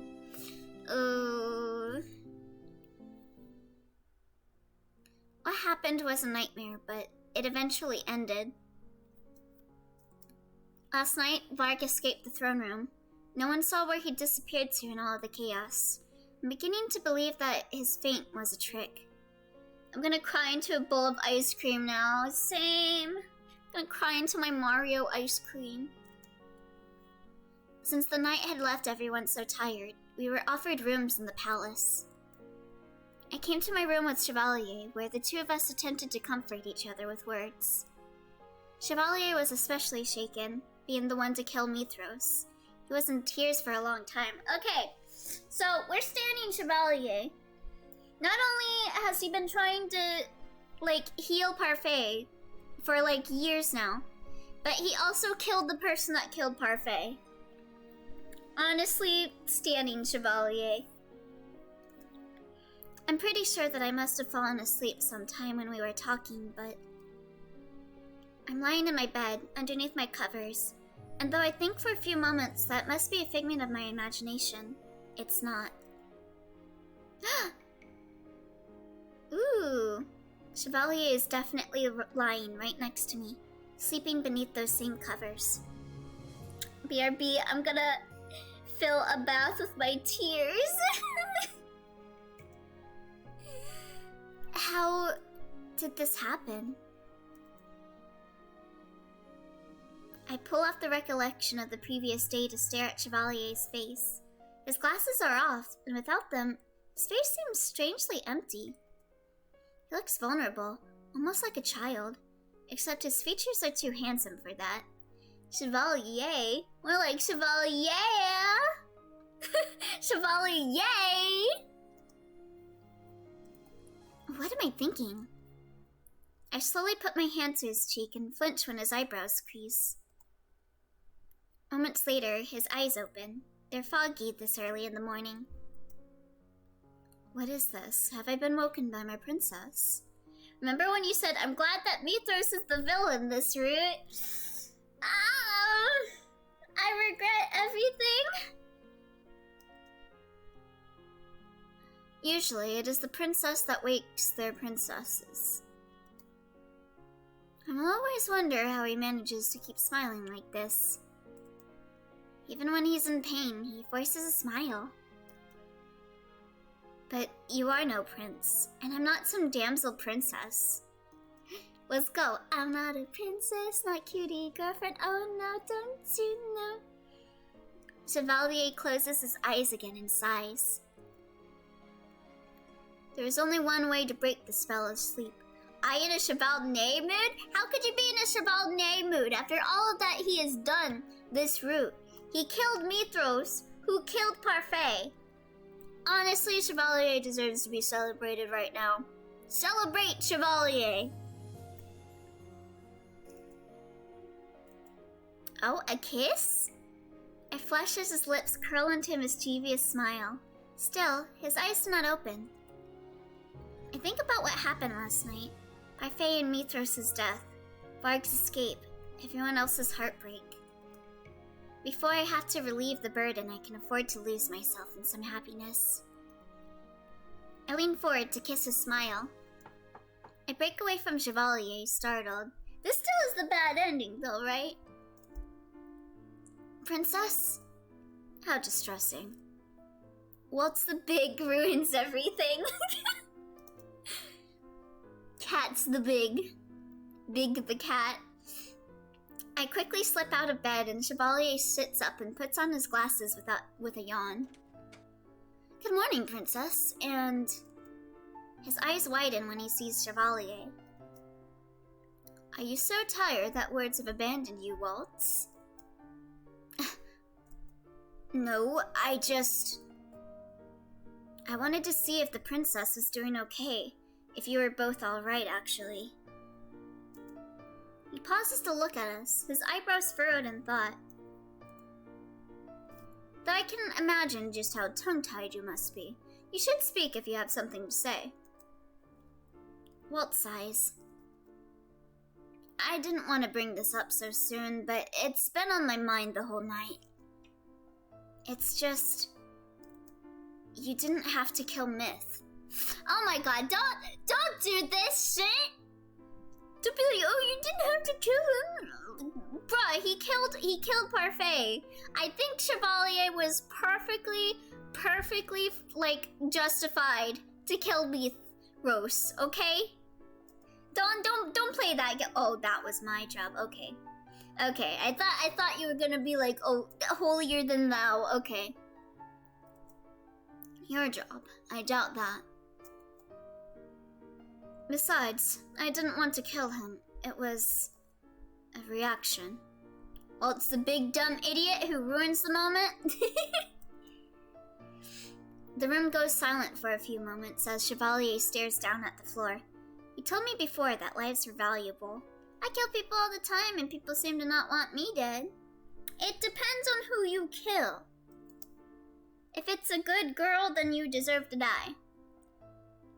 That is why I tried to save Mithros, but in the end, my sparing his life forced Chevalier to carry the burden of his death. He's already told me that it's not my fault. Parfait said that what I did was a good deed, but still... Killing Mithros saved us more casualties.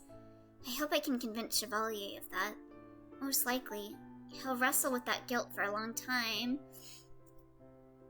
I turn my attention back to Waltz, and will the questions to the back of my mind for the time being. Waltz, there are questions I need to ask you. About how he broke his curse, about Mother being his teacher, about Mithros. There's so much to ask him, I don't even know where to start. You have plenty of time for explanations now, Princess. After your birthday, Delore and I will pick up your magic education, but for now, you should rest. I'll give you the full story of my apprenticeship and curse another day. Yeah, what? How are you able to break your curse just by touching an object, dude?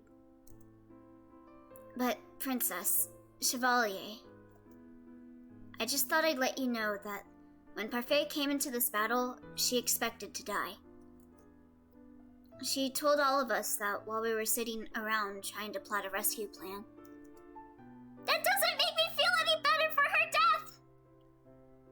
I glance at Chevalier, who nods quietly. I hate when things like this are always like, oh, just to let you know, don't feel too bad. She already was thinking about dying, and I'm like, the fact that she thought that she had to die makes me feel like I'm not powerful enough to keep her alive. I don't know, Ellie. I feel like a lot of people could break their curse by touching grass. Okay, you know what? You're right. You're right. I just walked in and oh god, how much did I miss? Oh, you missed. Oh, you missed a lot. We killed Mithros and Parfait died, and I'm still very upset over Parfait's death, not over Mithros' death. I've gotten over my simping for Mithros. Whoop, yeah. Was it because of her frailty after the Great War, or did Parfait somehow have a feeling? But yeah, the thing I was talking about, I hate when things in like fiction are like, don't feel too bad. She already knew she was gonna die. Or like she came into this fully expecting to die. It just makes me feel more powerless. It just makes me feel more powerless when you say it like that. That makes me feel worse. It doesn't relieve the pressure off of my chest for being unable to help her. It makes me feel like even more that I was unable to help her, you know? At least she didn't die in all roots, too. But if I ever play the fan disc, she's not gonna be in Chevalier's route. Oh, also, congratulations on breaking your curse, Princess. Well, now I need to be a bad guy, even though I always am. No! They could at least have the decency to say she was at peace, or something like that. Yeah, when she died, all it said was that she smiled, and she said, like, that I did a good deed, and that just... Congratulations on breaking your curse, Princess. Chevalier sits up straight, his eyes narrowed up behind his glass. Waltz, I was supposed to congratulate her first. Hey, I come back after an epic loss. Hi, we've also experienced an epic loss. I wouldn't say it's epic though. Very, very sad and tragic loss in our story. Chevalier stands and kisses me promptly on the cheek. My cheeks flush and even Waltz looks embarrassed. Yeah, bro, PDA. I hate that. You guys know I hate PDA. I hate PDA, man.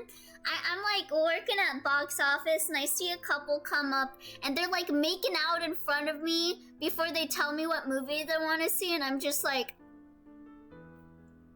what movie do you want to see? Can you please choose your seat? That'll be $24.50. Please? Please stop making out in front of the box. TLDR, Elio has come to his senses and no longer loves Mithros. Congratulations, my sweet. It was all very dramatic when your curse broke. There was this bright light and... Wait. Why was there no bright light when I broke my curse? I guess you're not that important. That's for true. Wow, is it that hard for you to find a date? Yeah, PDA is just so weird to me. Elio suffering moviegoers. Yeah, I hate PDA. We always believed that you'd make it out, Elio. So proud of you. Thank you. I'm very sorry.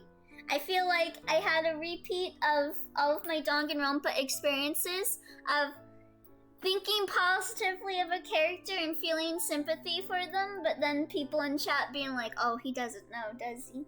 I'm very sorry. Both Waltz and I burst into laughter. Chevalier just sighs dramatically. He leans against my shoulder and I don't protest.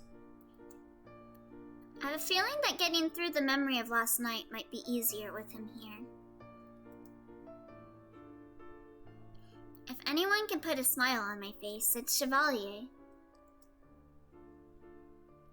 We hope to see you again at the March End soon, Princess.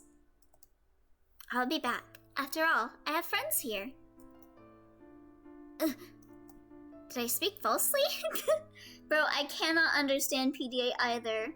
Even when Lynn came to visit me, the most we did was hand-holding in public. Wow, lewd. But no, like, hand-holding is completely fine. I think it's cute seeing people holding hands, but like, if you're like buying a ticket to the movie theaters, make out when you're in the auditorium, please. Don't make out in front of the box office, because I have to wait for you guys to finish making out before I can be like, can you please choose your seats?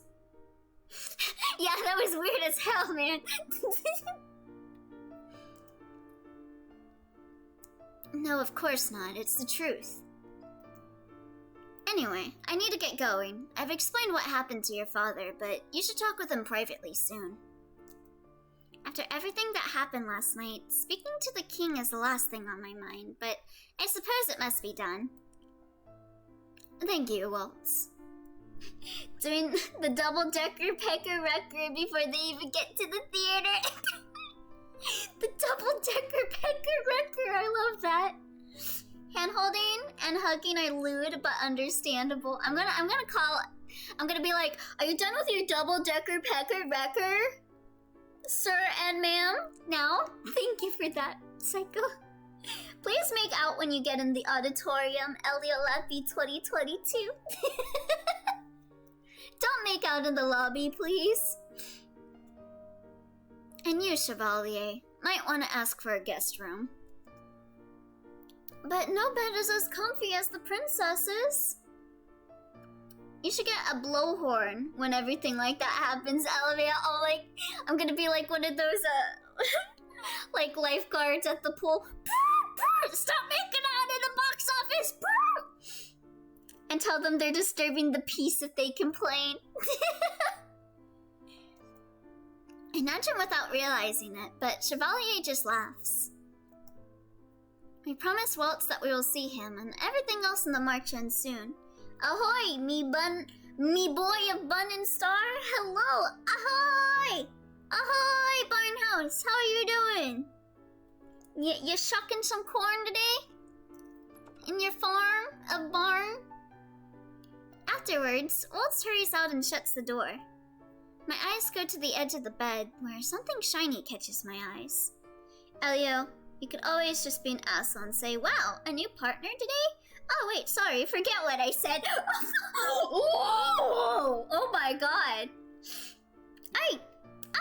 I just saw you seeing a movie with someone. You already seen another movie? Wow. Okay, you want to choose your seats now? Surprised you didn't order them when you came in earlier. Oh my god. I would be such an asshole. Oh my god.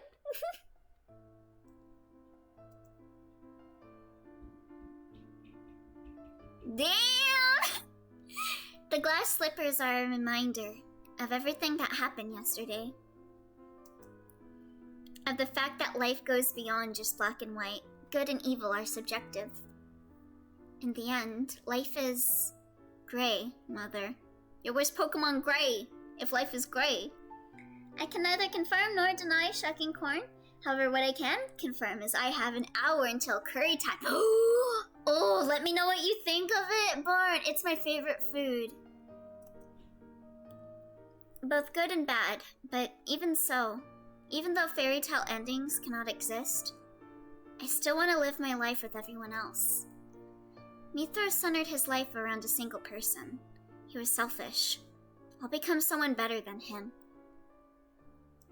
I don't know, I feel like what Mithras wanted to do was objectively evil. No, definitely. Definitely. He just wanted to revive Lucettes' mom, who was like the queen of evil, that caused a war that swept the land, all because he was obsessed with her.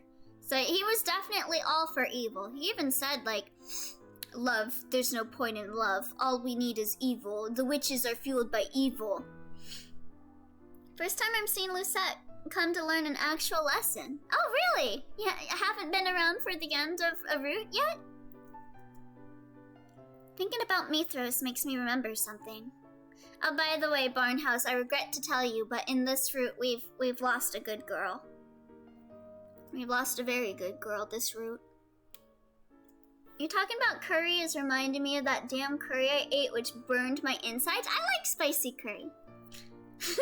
I've had spicy curry before. It's really good. I haven't seen the end of a route yet.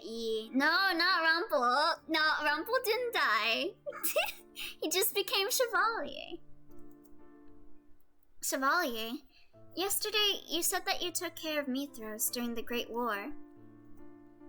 That no one came for him. Was that true? I don't know, Lucette. He acted like it was, though, wasn't it? So you never knew Mithras. I'm making the patented LeBlanc curry. Ooh. I wish I was over there so I could get some. Oh, it's been a while since I had curry. Oh, I'm so hungry. When is my Popeyes coming? So you never knew Mithras? No, I didn't know him at all. That curry was a malignant evil that wanted me dead. What was in the curry? I don't know if I would have been able to strike him down if I did. I don't know what burden he carried, but it seemed heavy. I only guessed at what I could say to distract him. I'd heard rumors of a strong witch that went abandoned for many years. That may have been him. It might not have been. Hold on. I'm actually starving. So while I'm waiting on that Popeyes, let me grab something.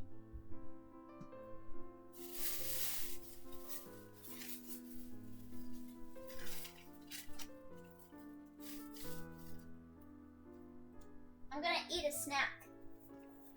That cookie was not good because it was too hard. But this should be good. It's chicken and a biscuit. Have you guys ever had chicken and a biscuit? I forgot, but I felt it for 3 days after eating it. Wow, that's some spicy curry.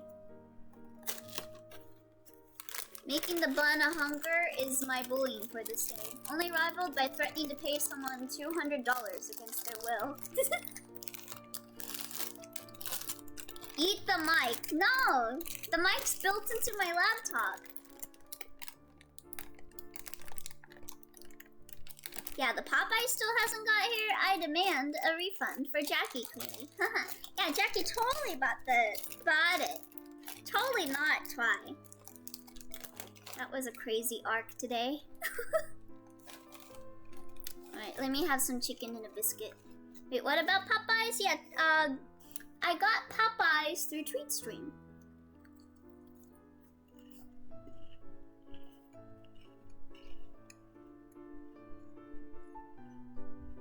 Eat the laptop, it's a 2-for-1 deal.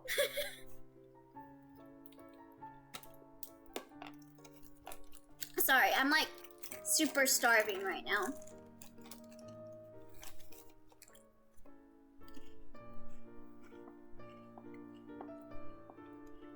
Mm-mm.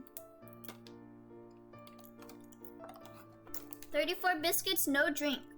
I'm happy for you. I'm glad someone, totally not Twy, ordered some for you. Thank you. Whoever got me the Popeyes is a very nice person. Totally not Twy.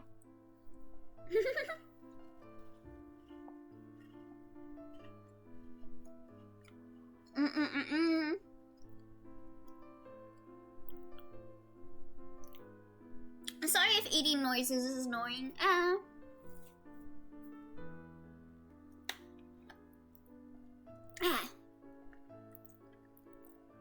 And these are really dry, so let me get some water.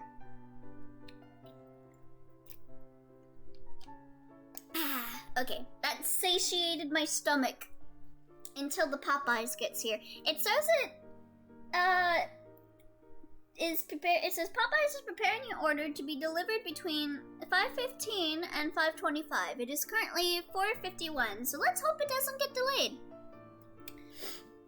I don't know, I feel like they're degenerate. So, deception exists in everyone, but it's not entirely what Mother said it was. Oh-ho! Bold of you to assume that people aren't eating up that mukbang ASMR stream as we speak, Elio.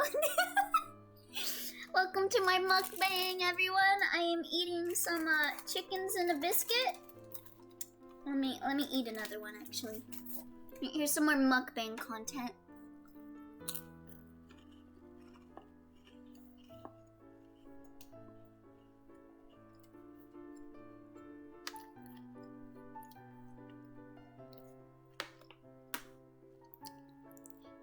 Patisserie chicken.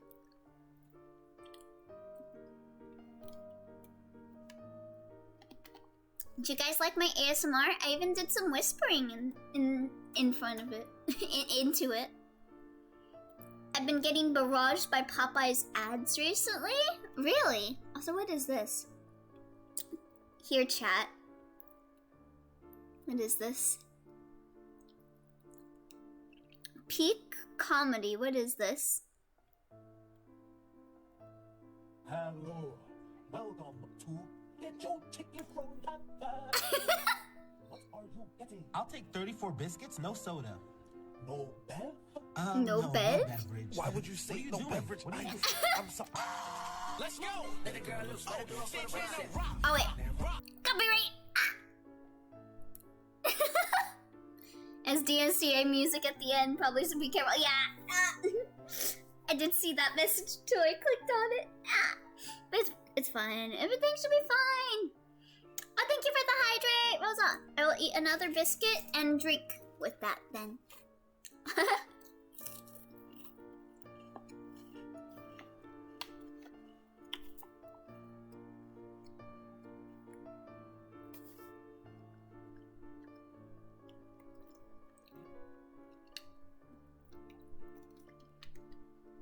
Oh, do you guys like this? Okay. I don't know if that would be gross, actually. Never mind. Yell at us, but like affectionately. I love you! No Bev? So no head? So no Bev? Of all 2 words to whisper, you chose those 2 words, Elio. Yeah, the 2 best words to whisper. What about it?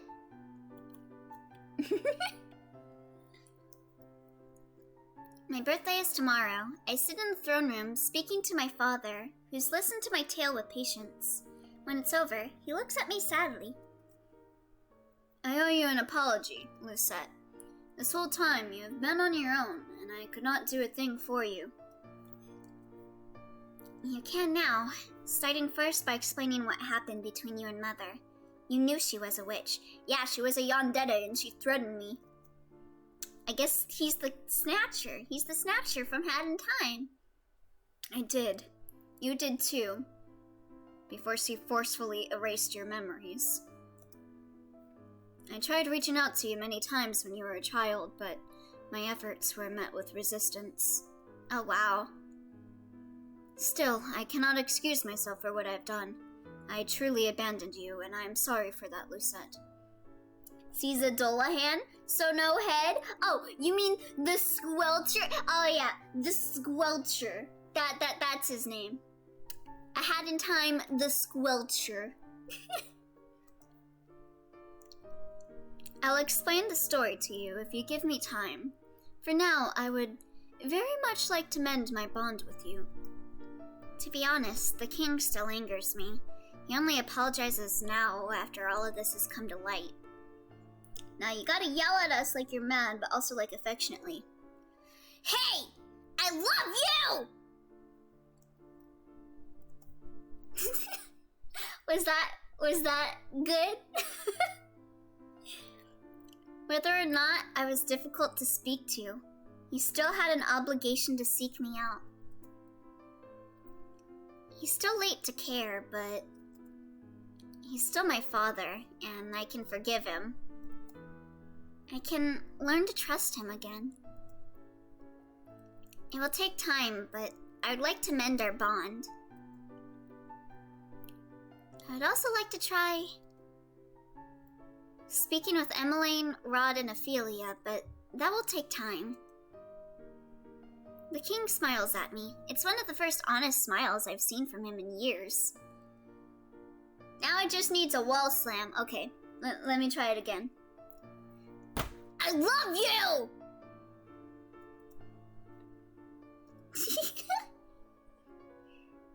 We have time, all of the time in the world, and we will mend our family bond, I promise. Akabe down? Oh wait, a wall slam. I did a disc slam. Hold on. I love you. Okay, I can't slam the wall too much because then my family will hear and they'll be like, "Don't hit the wall." Great idea from Miyuki Shirogane. POV, Elio has you in an alleyway.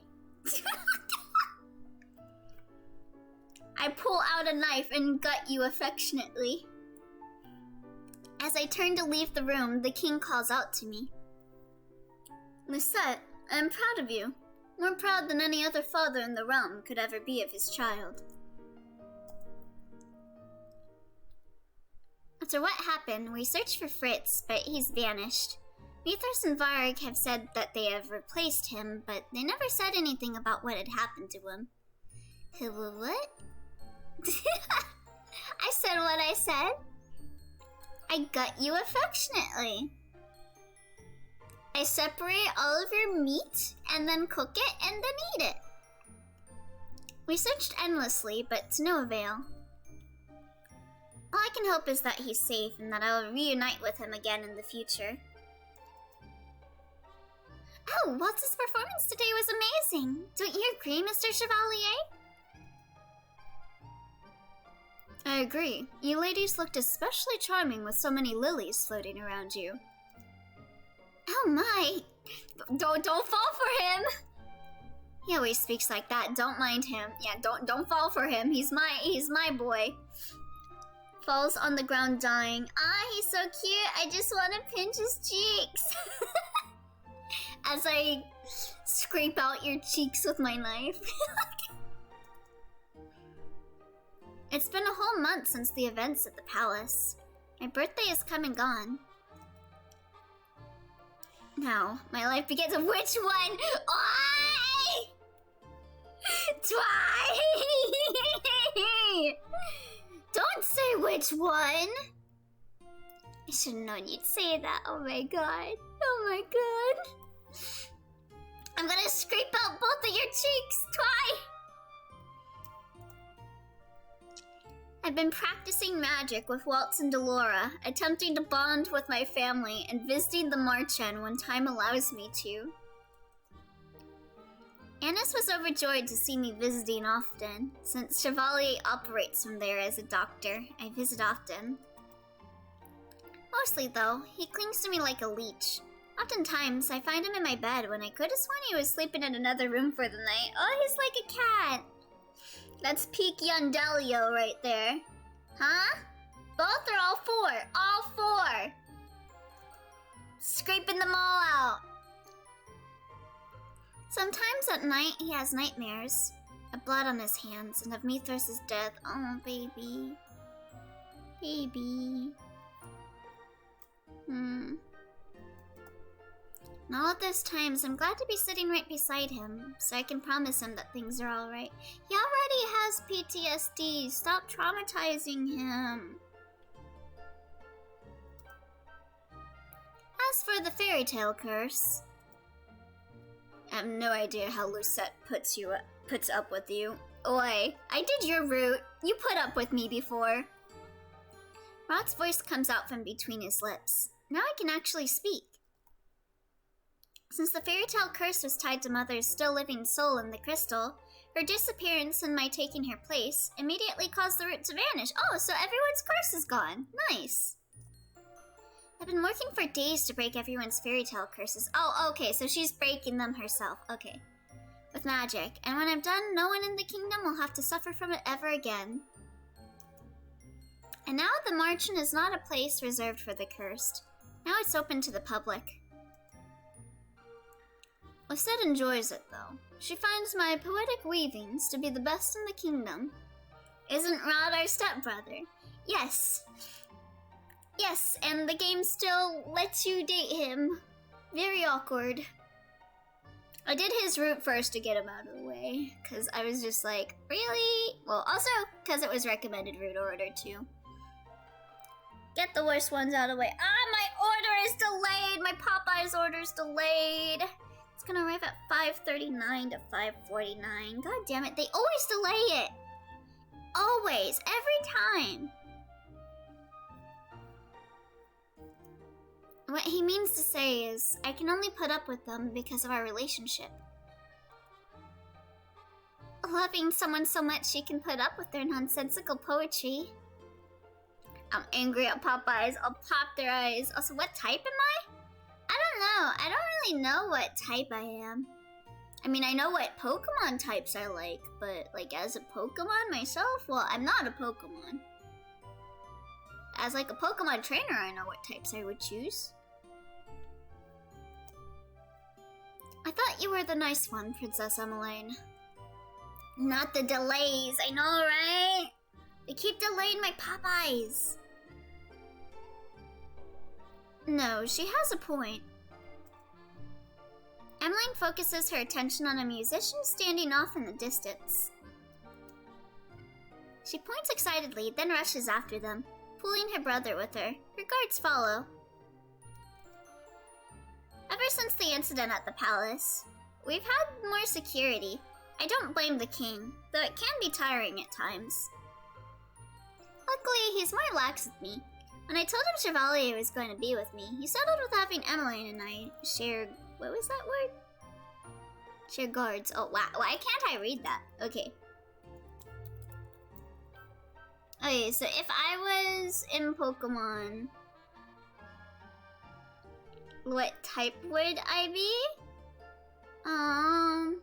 If I wasn't a trainer, probably be... Oh, that's a good question. That's a good question. What? Well, actually, psychic. Psychic and, electricity. Electricity. Psychic and electricity. That's what I would do. Psychic and electricity. Dark type is evil types or dark type? No. Flying type because you're fly.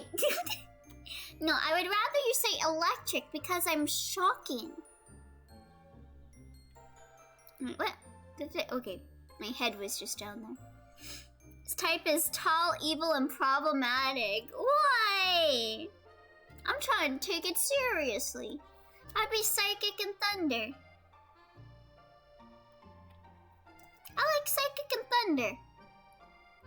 A lot of people say I'm fairy, but I like psychic and thunder. That's what I want to be. And so I get to be alone with Chevalier often. Father was wary of him at first, until I found out that he was a renowned doctor.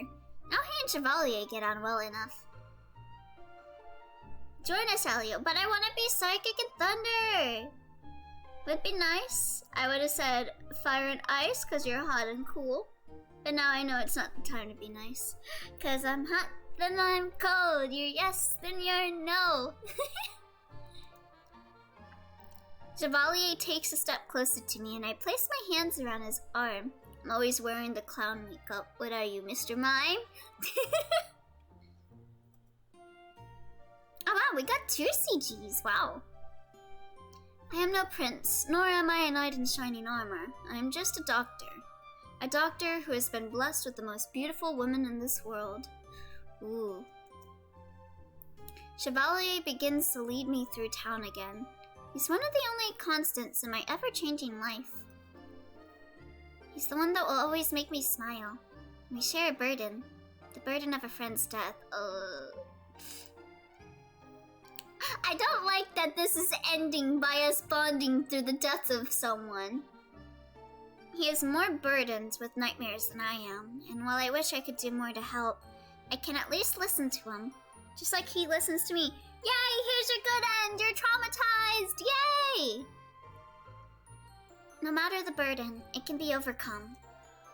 Lucette? Yes? I love you, more than anything in the world. I hope you don't get a sword impaling your heart. I love you too. We share one kiss, ignoring the spectators in the town with a shared smile. Then we follow after Emmeline. The theater worker at the box office glares at me as we do it. Let Parfait rest. She doesn't need a wingman even though she's dead. Please. Ignoring the spectators. Poor Elio. Alright, so we got Rumpelstiltskin, aka Chevalier's route done. Elio, stop. Let me make jokes. Elio would not be impressed with these two. I would not. Don't make out in front of the box office. Come on. But there we go. We finished his route. Now we just gotta get his bad end. And then I think we'll switch over to Minecraft after that. Alright. Beautiful. Beautiful. I'm conflicted on this dude's route.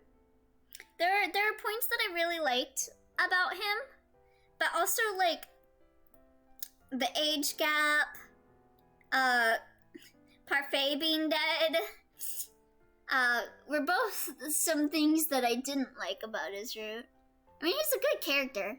I like his whole doctor thing. I like how he wants to help people and stuff. So I don't know. In terms of like routes I've played so far, I'd put him in the middle. First would be Karma, then would be Rumpel, and then Rod dead last because like the incest was really uncomfortable. At least it's not the double-decker pecker wrecker. We have type advantage. Way. Might take back what I said and say I want to be fire type.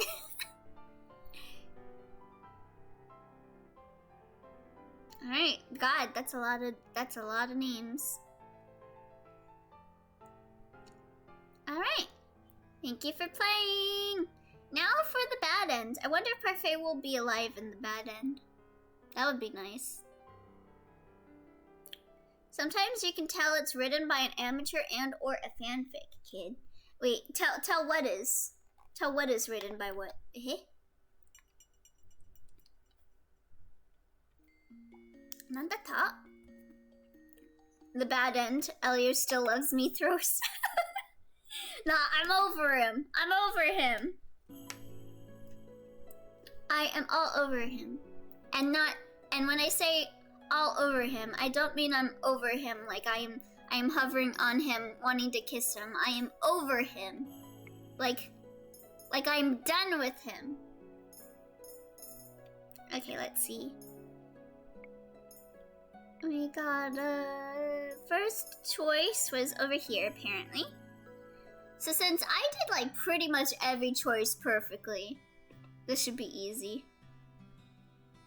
I actually don't know what the context for this was. It would have been better if you didn't explain for once. Okay, hold on.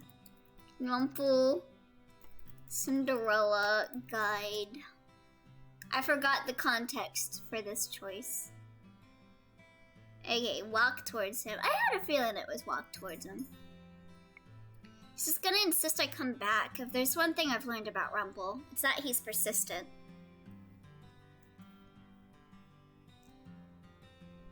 Why do you look so surprised? This game. Oh, this game. Do you feel like it's written badly? I'd assumed you would just walk away, like you always do. But I can take this as a good sign. Yes? You really did want to see me, Princess? The silent treatment only makes this all the more mysterious, Princess, and the mysterious is always exciting. No takebacks on types, Elio. Wait. He forgot context like any VTuber clip. Some clips don't need context. Exhibit A. Oi, I'm over him. I have gotten over him. So there's your missing context for the clip. I was into him, but now I'm no longer into him. What is he rambling on about now? Rumpel, why would you deal with someone like her? Wait, okay, let me skip ahead. God, when is that? When is that? Your order is delayed. When is that order coming? It says 5:39. It is 5:11. Please. Go faster. Do you guys like... Is Popeyes popular? I would imagine Popeyes is pretty popular, right? That reminds me though, like... Of course, we're complaining about it because it's been like a while. But that reminds me, the game generally is good, but it seems the themes the writer expects people to pick up are a bit shallow, I guess. Yeah! You said what, Elio? Wait, what did I say? Okay, we're gonna pull our hands away. He has such a strange look on his face. But yeah, that reminded me. I went to Cold Stone, and I was getting ice cream, and this one lady comes in, and she was like, I got a Grubhub order, and it got in like 25 minutes ago. It should be done. Why are you helping all the customers and not me? And I'm like, okay, so 25 minutes ago is when Grubhub got the order? So like, a lot of time at like restaurants and stuff, they will put the Grubhub orders to be worked on last and take care of the customers that are there first. So I was like this lady was being like, it's been 25 minutes, give me my ice cream. And I was like, okay, lady, you like just wait a little bit longer, bruh. Come on. Note to self, next time pick Burger King. I mean, next time Jackie picks Burger King. It's okay. I like Popeyes. It's been a while since I had Popeyes. I had Burger King recently. So, I'm okay. I'm okay waiting a bit. Wub wub. Ice cream. Defibrillator. He has such a strange look on his face. Slowly, I try to pull my hands away, but Rumpel holds tightly to it. The sadness in his eyes becomes intense anxiety. I see something like fear dancing in his eyes. Oh. You really think it was my fault? What? Yeah, I really did say that. But I'm not into him anymore. I don't like him anymore. What? Sir? I don't want him to tie me down onto the train tracks anymore, okay? Rumpel squeezes my hand a little too tightly. He looks at me desperately. I'm sorry. I'm so sorry. Wow, some character development. I'm no longer into one problematic character. Let's go. That's 2 more characters onto my problematic characters that I'm not simping for list. Let me go. I finally managed to pry my hands free. I say that, but like, you guys know like people like problematic phase and stuff, and they tend to like the Tumblr sexy man type. Like, I don't know, what his name, the one slur and all that. I tend to not be into those Tumblr sexy man types, you know? I don't like those ones. I like the ones that look like they're like, what's the word? Like, they haven't seen the sun in 5 days and all they eat is ramen. I like those types. The ones that make me be like, God, you're pathetic, I love you. I don't understand Tumblr sexy men. Yeah. The only Tumblr sexy man I think I would like is, the Squelcher. And, Bill Cipher. I remember I liked Bill Cipher for a bit when I was really into Gravity Falls. I remember I named myself Dorito Sexy Man on Steam for a bit because of that. Rumpel looks at me for a few moments, almost bewildered, and then his eyes suddenly widen. He looks back at the journal, then at me. Oh, I think I blinked out. I'm sorry, princess. All at once, the sheepish smile breaks into something cheerful again. He's still smiling at me, even though it was so curt with him. Like, I don't like, you know, what's that one cartoon, The Has-Been Hotel? I don't like the Tumblr sexy man from that. Although, I guess I just don't like Has-Been Hotel in general. Rumpel is so confusing. The boy looks bewildered. Don't worry about that, little sir. This one here is a feisty thing. I deserved whatever she just did. Okay, I can skip ahead. She's not your wife? Not yet. Hey, on to the next choice. What is the next choice? Just let me look. Okay. Oh, we gotta accept the gift. That's a bad thing? Okay. Oh yeah, that was one of my mistakes that I made. Elio, we can't be friends. Alistair's the only valid Tumblr sexy man. I'm sorry, Psycho.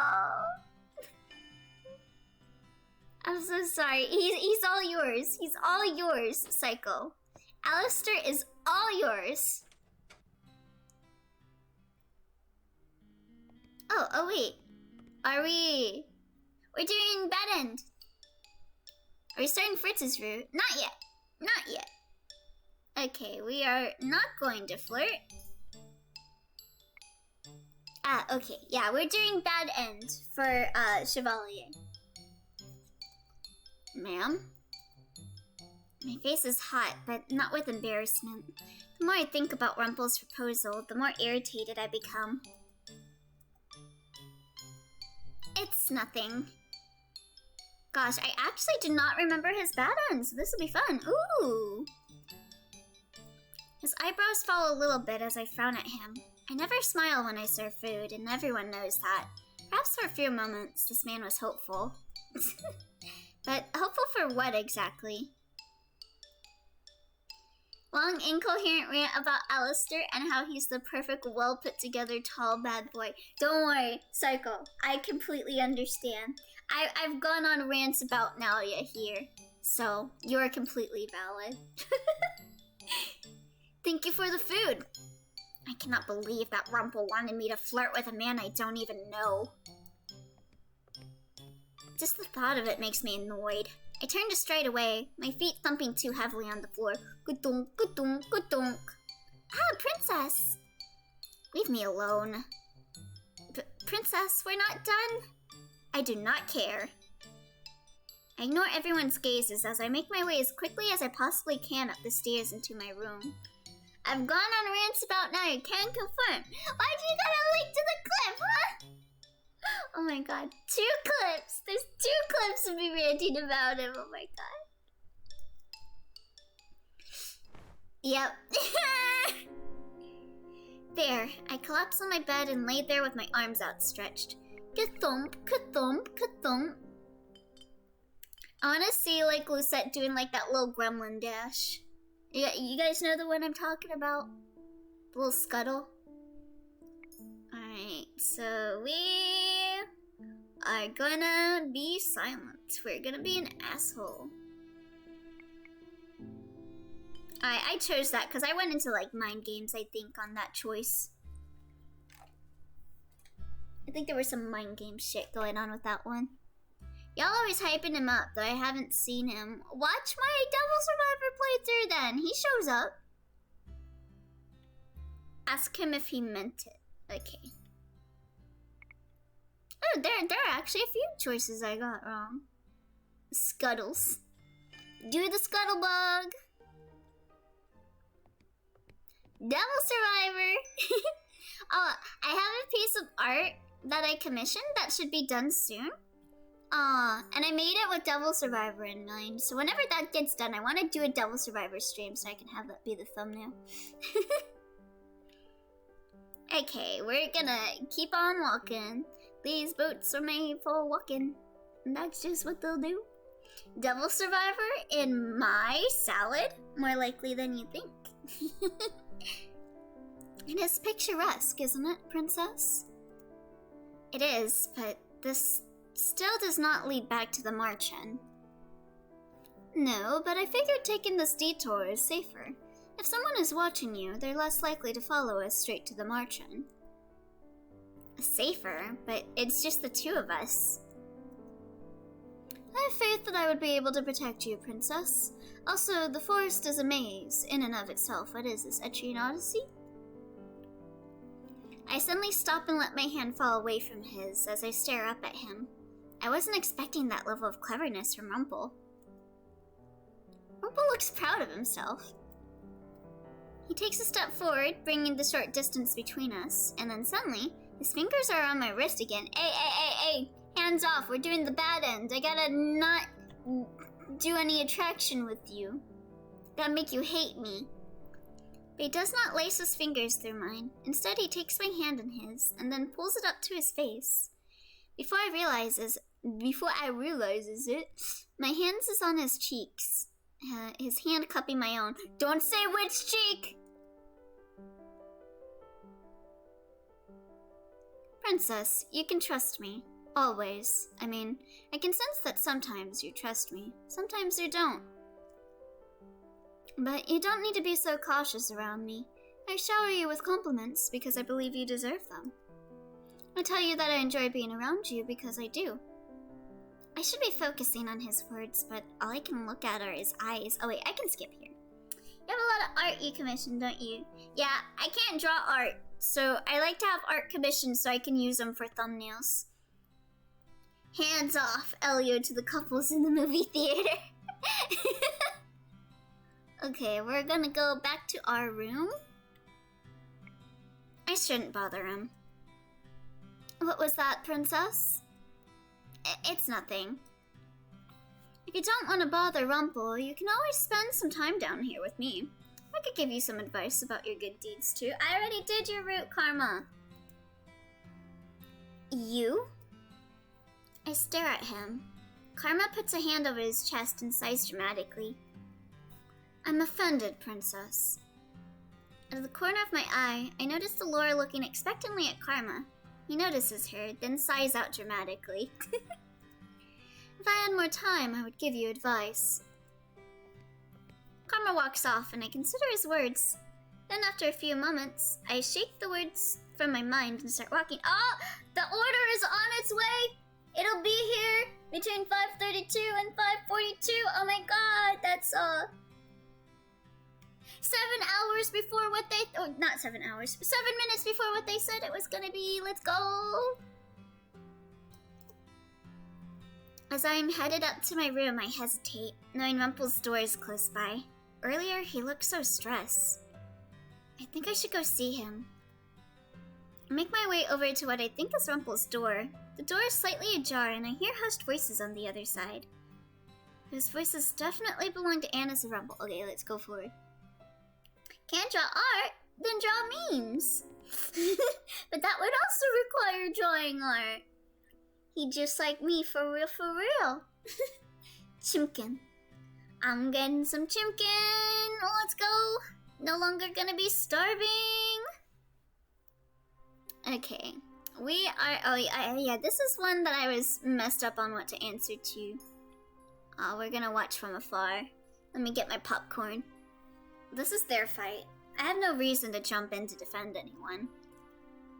I watch their fight from the middle of the staircase. The two of them never seem to notice me standing there. I have never lied to the princess. Sometimes people might assume different intentions of my flattery, but I never lie. That's exactly what a liar would say to defend himself when he knows that he's been caught. A liar?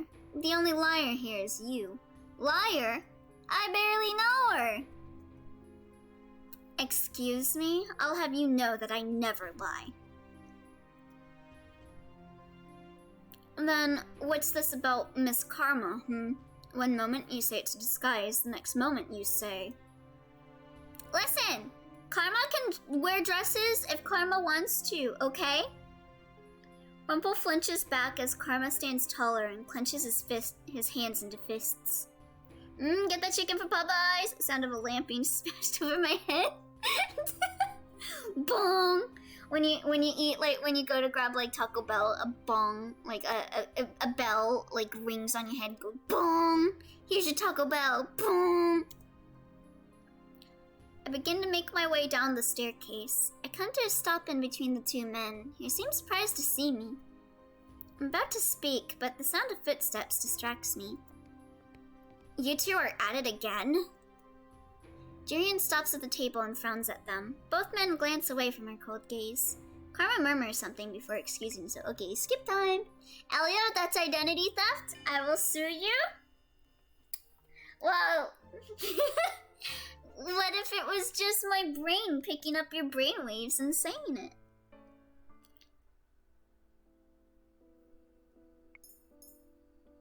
Alright, let's see. I am still his partner or go silent. Yeah, we're going silent. That makes sense. This is the truth. There's nothing I can do about it. Don't worry, dear. I can help fill in the gaps for him, and his journals are at our house. You've probably already helped him by simply being there for him this entire time. Whether he says hardly or barely is up to the judges to decide. I replaced hardly with barely. I messed up on the meme. Tell me, what do you go by now? Until we figure out your name, I need something to call you. Wow, Jurian has drawn a completely different perspective. You're standing between them looks so weird. I did always kind of think Jurian looked a little different. I wasn't sure if it was the way she was colored or not. I'll have to look at that the next time I see them. Rumpel. He looks so dejected, so sad. His eyes flit to me briefly, then back to Bria. He smiles, but I know Rumpel enough that I can tell it's a forced smile. And my partner, Lucette. She has helped me. Bria's cold gaze falls on me, and I can sense something in them that surprises me. Jealousy? Why would she be jealous of me? Rumpel, would you maybe want to come back home with me? Nope! We're skipping this dialogue! Bye-bye! Get out of here! Don't need to see this arc of Rumpel's route again. Alright, let's see. Let me get some water. My throat really hurts. I think some of the dust from the chicken and a biscuit got in my throat.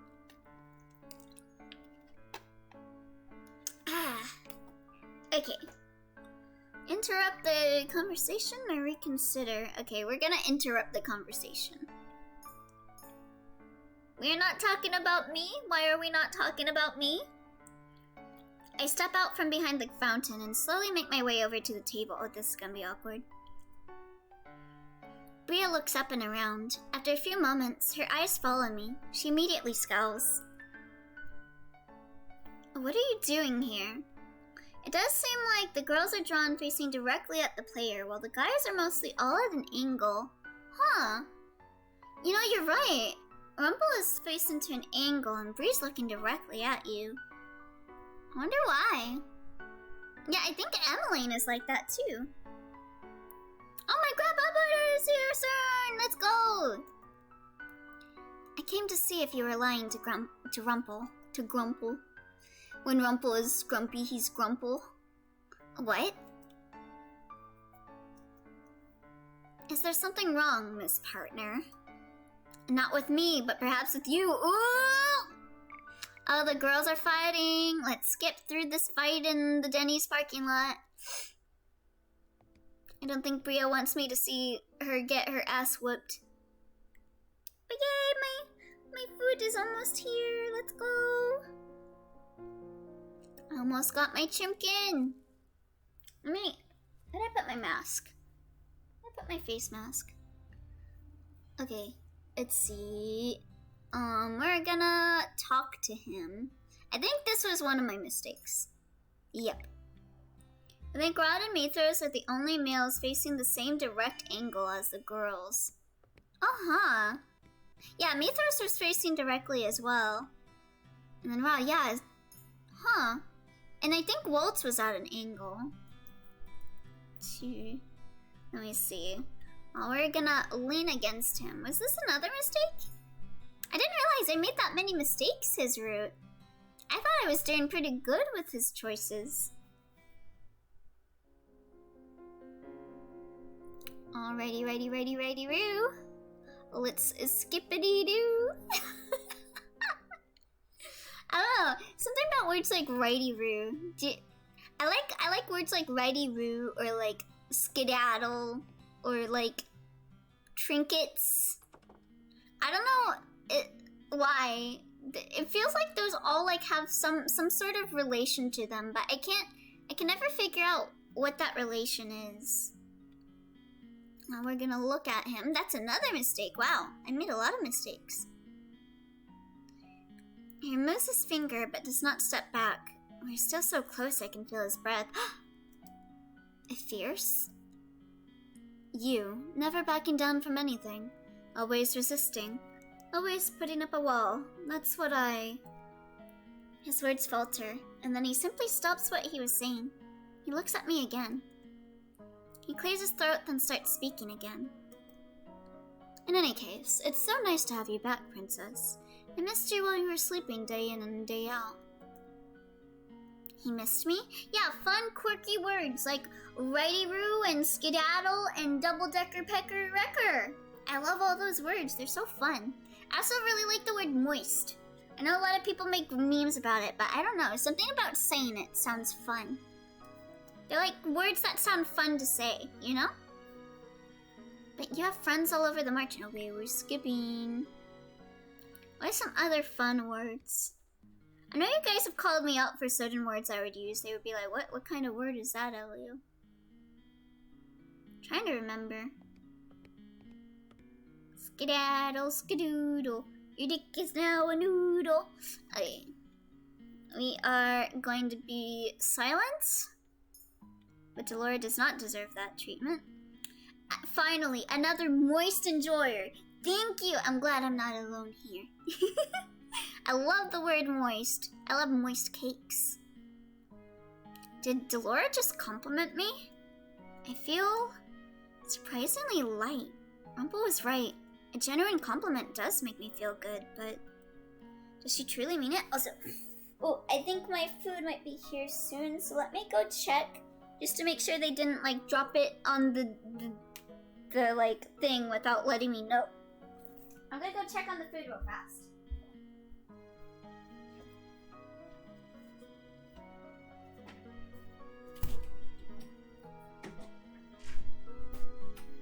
Yeah, they're right here. Let me just, oh, wait, I forgot to put my mask on.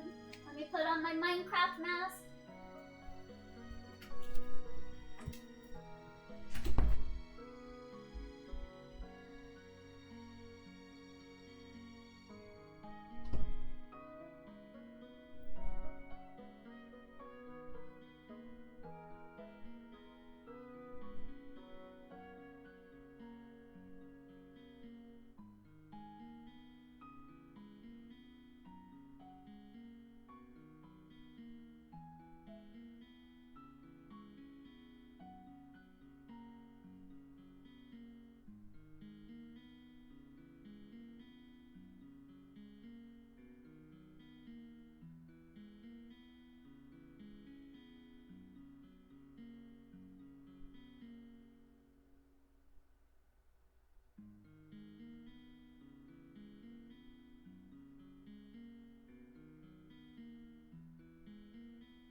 Chicken.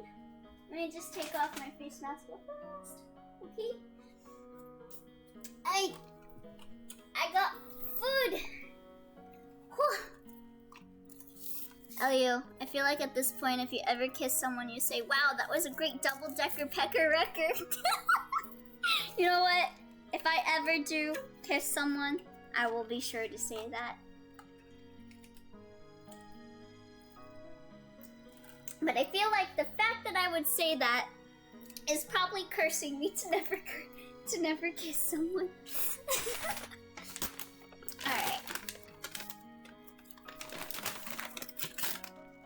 Food? Food! Let's go!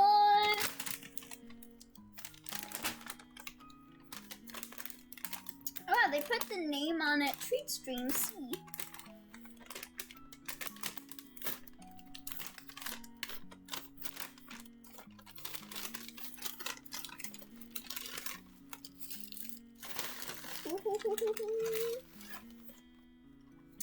Oh, it's coming nugget.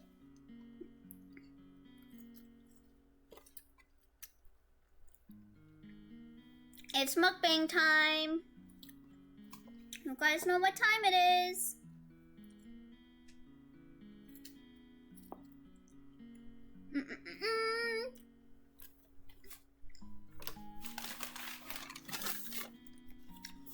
Delicious.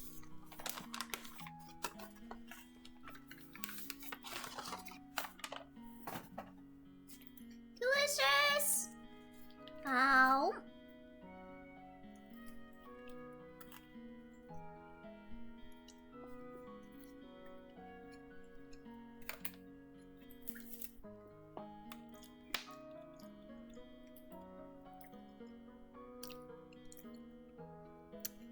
Double-decker pecker-wrecker.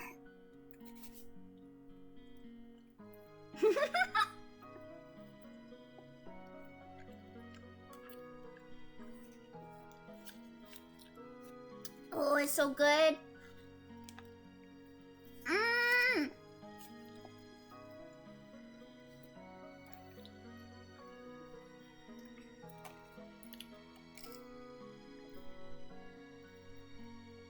Oh, I'm just devouring this thing. And thank you again, Jackie.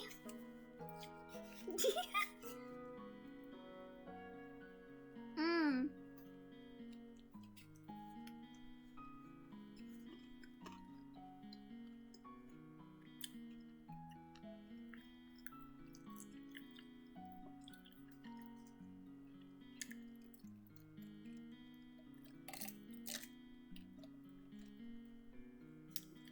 You're welcome. What does that have to do with me?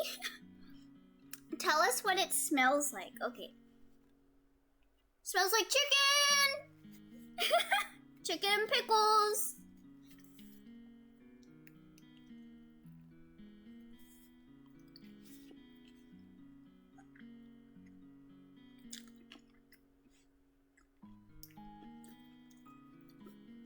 With a little hint of mayo.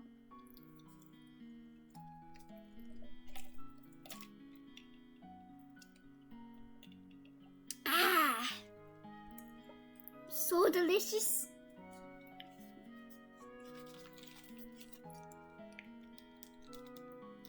Mmm.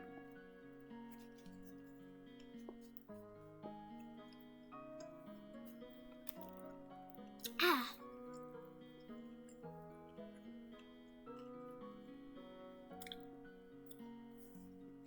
Okay.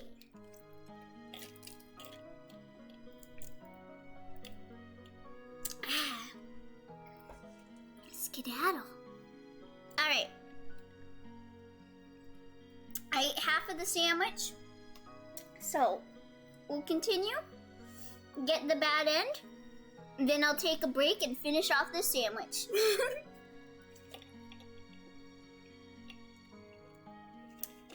It's a little spicy.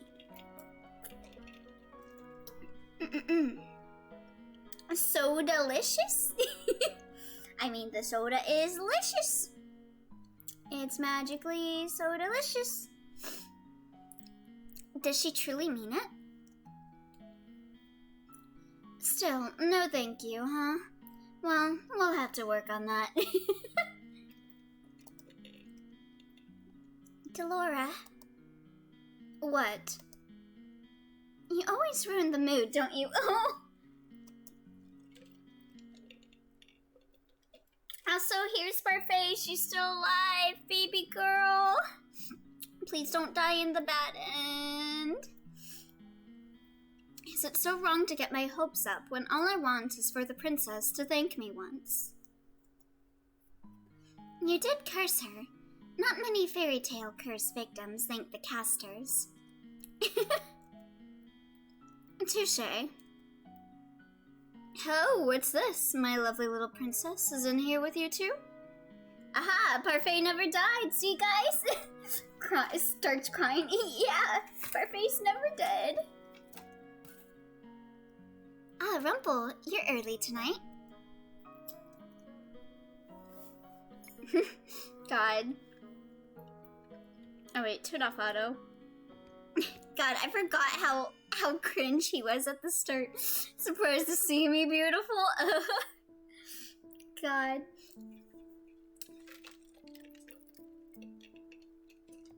Whoa. Oh, they even wrote the name Treat Stream on the bag. I guess that was the name they put down for the name of the order when they send it to Grubhub is Treat Stream C. Alright, let's see. Let's see. What choice do we do next? Okay, we're staying in the room. We're not chasing after him. Oh, was this? Okay, no, this isn't the scene I thought it was. I should enter streams by quoting Rumpel. Hello there, beautiful. Did you miss me, beautiful? Are you an angel because you fell from heaven?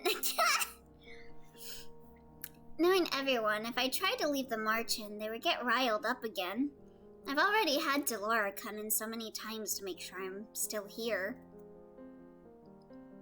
I sit up on my bed and stare at the bag of journals besides my bedside table. Did that get a CG before? And here I was looking forward to giving those journals to him. Oh, I must have. I'm still here, Delora.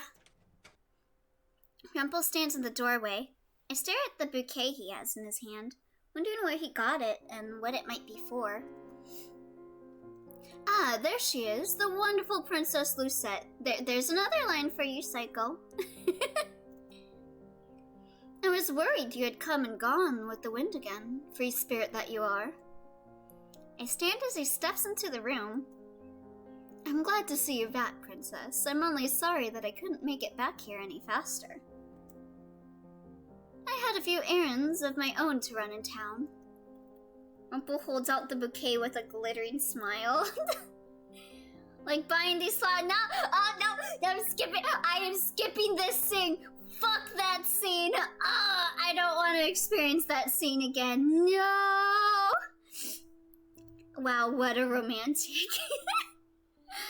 Oh god, if you weren't there when I streamed that scene originally, oh my god, I cringed so hard. I cringed so hard. I felt pain. I do. I love you. But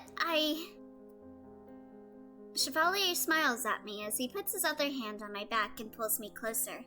The smile's so genuine and so gentle, the same smile I've grown to love. Okay, stop making out in front of the box, please. So which is worse, Rumpel or the PDA while you're working the theater? Definitely the PDA working the theater, because I can't audibly groan when I see it. At least when this happens with Rumpel, I can be like, ugh, and take out my frustrations on it. But like, if I'm seeing a double-decker pecker going on in front of me, IRL, I just have to stone face and just put up with it. Alright, is there anything I can do to help? I have no more questions. Looks at Rumpel and Lucette. So that'll be 2 tickets for Minions. Face sucking. Okay, so... Okay. This one is the wrong one. I'm not sure if I'm capable of helping. I cannot use a sword, and I cannot use magic, which are not gentle minions. God, I hate them. I'm so glad our theater isn't doing a gentle minion showing because other theaters are doing it, and I'm like, why would you encourage mosh pits? They throw bananas at the fucking... Ugh. In this position, Princess, you're not safe. If Myth got a hold of you, too. I feel Chevalier's fingers on my wrist. They tense as he looks at me somberly. Princess, It is not safe. Even the king himself is overtaken. What's worse, PDA or gentle minions? Gentle minions, 100%. Or PDA from gentlemen. PDA from gentle minions. Like, have y'all seen some of the people going to see the minions? Oh. I saw your tweet about the gentle minions. Please regale us with the horrors of your comfortable sharing. Okay, so they have thrown bananas at the screens. They have, like, started shouting and, like, taken off their clothes in the auditorium. I have cleaned up used up baby diapers, but I think that's from, like, a mom that had, like, a kid and didn't, like, I don't know, changed his diaper and left his fucking used up diaper on the chair and shit. But also, like, there have been people going dressed up as minions, and they will not have anything underneath. It will just be skin underneath the overalls. And there will be women that come to see the minions, dressed up like this. You can see their cleavage. They're going to a children's movie dressed up like this. Like, yeah, I see people dressing up like that to see Black Phone, but that's an R-rated movie, my dudes. What the fuck? Gentle Minions double-decker pecker-wrecker live in the auditorium and banana throwing. Yeah, it is crazy. We now have a thing that, like, at box office, if someone is buying tickets for Minions and they're dressed up, I have to inform floor, like, if it's, like, a group, and a member of the floor that, like, does the cleaning stuff has to go into the auditorium and sit with the group to make sure that they don't cause any problems. It's crazy. But at least we're not refusing service. A few theaters have refused service, like, straight out to Gentle Minions because of the shit that they do. They've been throwing, like, mosh pits. If you look online, like, Minions mosh pit, you can find some.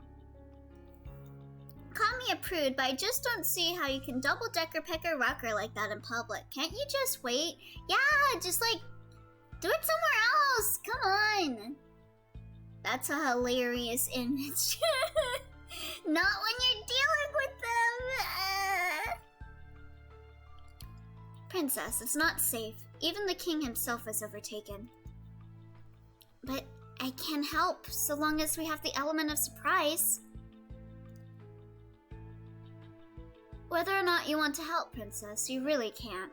You won't be able to use magic until your 18th birthday. That's when you become the bearer. Like, being alone sounds so much better.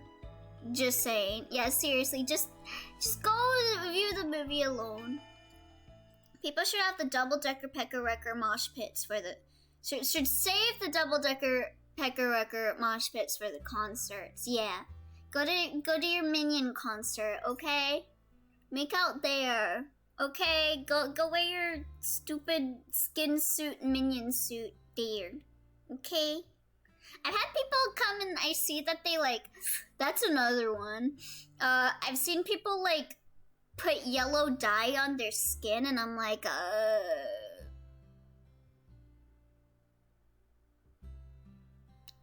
bro. Even in concerts, I would personally not. Yeah, all I've really seen at concert, I've only been to, like, one recently. And the people that were there would just, like, smoke, you know, marijuana during the concert. But, like, the person we saw kind of encourages that. Like, you want to be high when you listen to his music.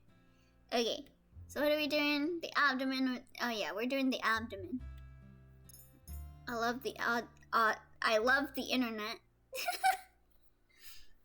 There are many organs in the abdomen, right? And there are no ribs blocking the way. A good guess, but his eyebrows furrow. A person can still survive that kind of wound. You're actually likely to die faster if they stab you through the liver or some other major vein or artery. Still, what you're suggesting would allow people to live for a long while without treatment. You want to be high?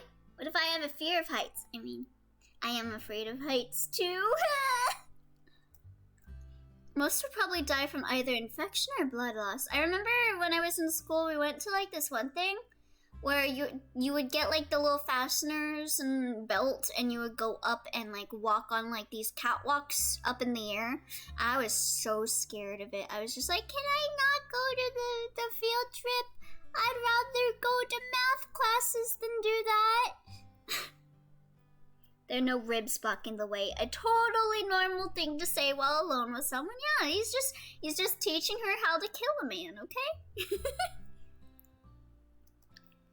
The place you'd actually want to stab or slice is a part of the neck. I feel like I have a fear of heights too, but I'm able to ignore it. Yeah, my fear of heights isn't as bad as like my fear of spiders. But like, I don't wanna, I guess I have a fear of like heights and the water too. I'm afraid of the deep sea. So like if I were to travel somewhere, okay, I think I'm more afraid of the sea than I am of heights. I'm afraid of falling when I'm up high. But like with the sea, I'm afraid of drowning and like being unable to get myself to the top before I run out of breath. But like I'm afraid of deep sea creatures. And also, what was another thing? Like if I were to travel somewhere, like if I were to go meet someone and I have to take some mode of transportation to get there, I will take the airplane over a boat any day. Like, yeah, the lightning strikes, go ahead. I don't want to be in a boat. I do not want to be in a boat. I do not want to be around on the chance that like a sea creature comes out from the deep and pulls me down. I am not going on a boat. I hate heights. I get dizzy from fear. You're afraid of the sea. What's wrong with the letter? No, C is the best character from Hello Charlotte. I played 999. I'm not going on a boat. It wasn't even on. Well, I guess it kind of was on a boat. I mean, spoilers. Spoilers. But yeah, a game where it's like a zero, like a escape room on the Titanic. Oh nah, miss me with that shit. I get on a boat and then like fucking Zero shows up on one of the screens and he's like, time to seek a way out, and I'm like, no, I don't want to do this again. Yeah, don't want to be in a boat. Never know when Cthulhu might decide to wake up. Exactly. Chevalier moves my hand to the side of his neck. My fingers curl slightly when I feel his heartbeat reverberate beneath my fingers. This part is where you can find the jugular vein and the carotid artery. So romantic! Almost as bad as school. Next thing you know, Monokuma shows up. Yeah, I don't want to go to school. You never know when we're gonna be in a murder game at school. Debate class. Miss me with that. Unless they have the cool music playing during debate. Okay, we are going to scream for help.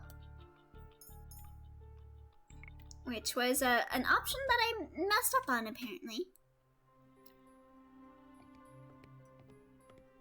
Oh, wait, no, I did that wrong. Okay, let me save here on the off chance that locks me into good ending. I meant to go with go quietly. Shimatta. I can't join a debate club. I'd be yelling, no, that's wrong, or objection. Same. Like, I had to do jury duty once, and I was sitting there, and I'm like, I'm excited for the objections. God. I am indeed the crown princess. Actually, let's be real. I'd be yelling, Sore wa chigou or Ikiari. Then they'd be like, what the fuck is this dude saying? This is my chance to prove to them that I am the princess. The king never believed me before, but here I can convince him. I'm indeed the crown princess, Lucette Riella Britain. I told you before, your majesty, but I was cursed and you did not believe me. Now no one remembers who I am. I would remember my own daughter, but you didn't. I flinch. A pained look comes onto the king's face as he stares at me. Mithros, I said Mithros again, damn it. Mithros is smiling slyly at the end of the table, looking pleased by the further confusion I have caused. Is his purpose to only confuse everyone further? What kind of mind game is he playing? Gennaro, she is undoubtedly your daughter. That is why she is in the room that you have been... That is why she is in the room that you have been taking care of. Okay. Alright, there we go. I'm glad I don't need jury duty. I'd be like, this is a great Ace Attorney reference, for real. SMH Martellio, stop saying mythos. I wish I was you know, I always get messed up because fucking Symphonia has Martel and Marta. Sometimes I'll be thinking about Marta and I'll say, oh, Martel, and then I'll be thinking of Martel and I'm like, oh, Marta. Hate that. Chevalier, snap out of it. Ah, just look at all these young men you cannot save. All of these men dying before your eyes. Chevalier, we have to get away from here. Okay, this has got to be the bad ending. I have to go now, so have luck preventing the double-decker pecker record. Thank you! I think I will be dying. See you later, Psycho! Sometimes I'm thinking of Martel. Understandable. The Church of Martel has a good point. I mean, I would join the Church of Martel if all I was doing was worshipping Martel, because she's honestly really pretty. How many people have you really saved? In the grand scheme of things, you have no talent. And that is why you sought help from a witch.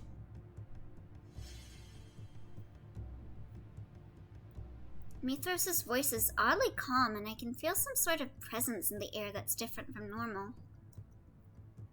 A knight plunges a sword through another's gut, causing him to lose his sword. The sword skitters across the... Ready for this? Magic is already working its way. Still smiling at him. Still looking at Chevalier.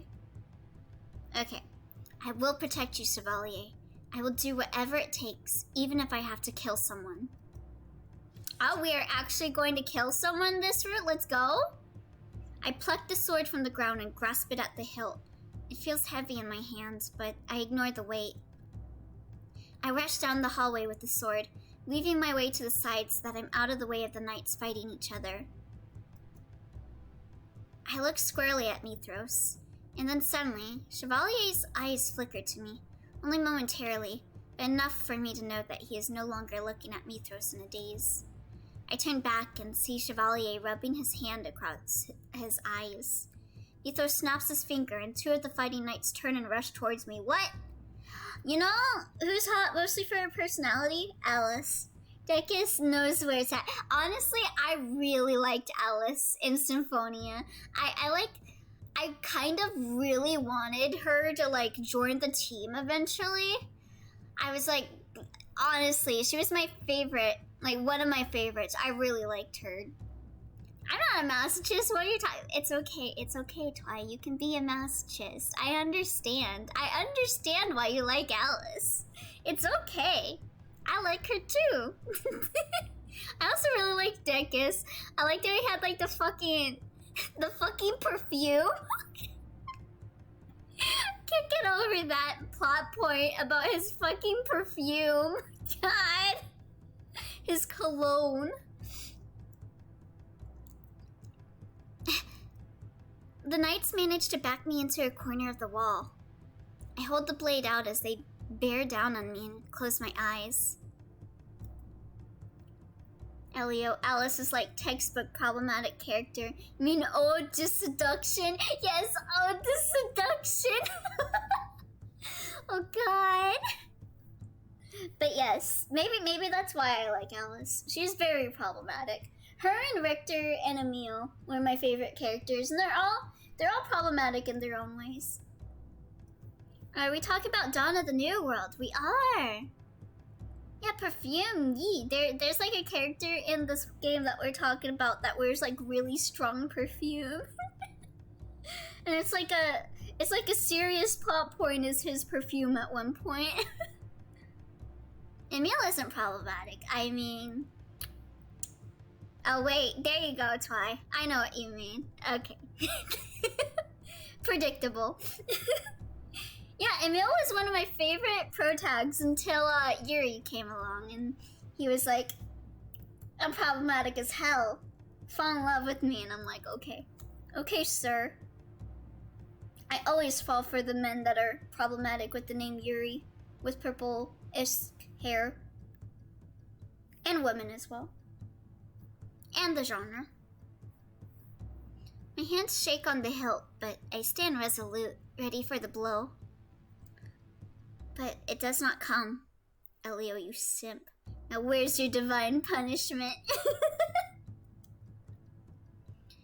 Moments before the knights raise their swords, I'm aware of breath on my cheek and beautiful violet eyes staring into my own.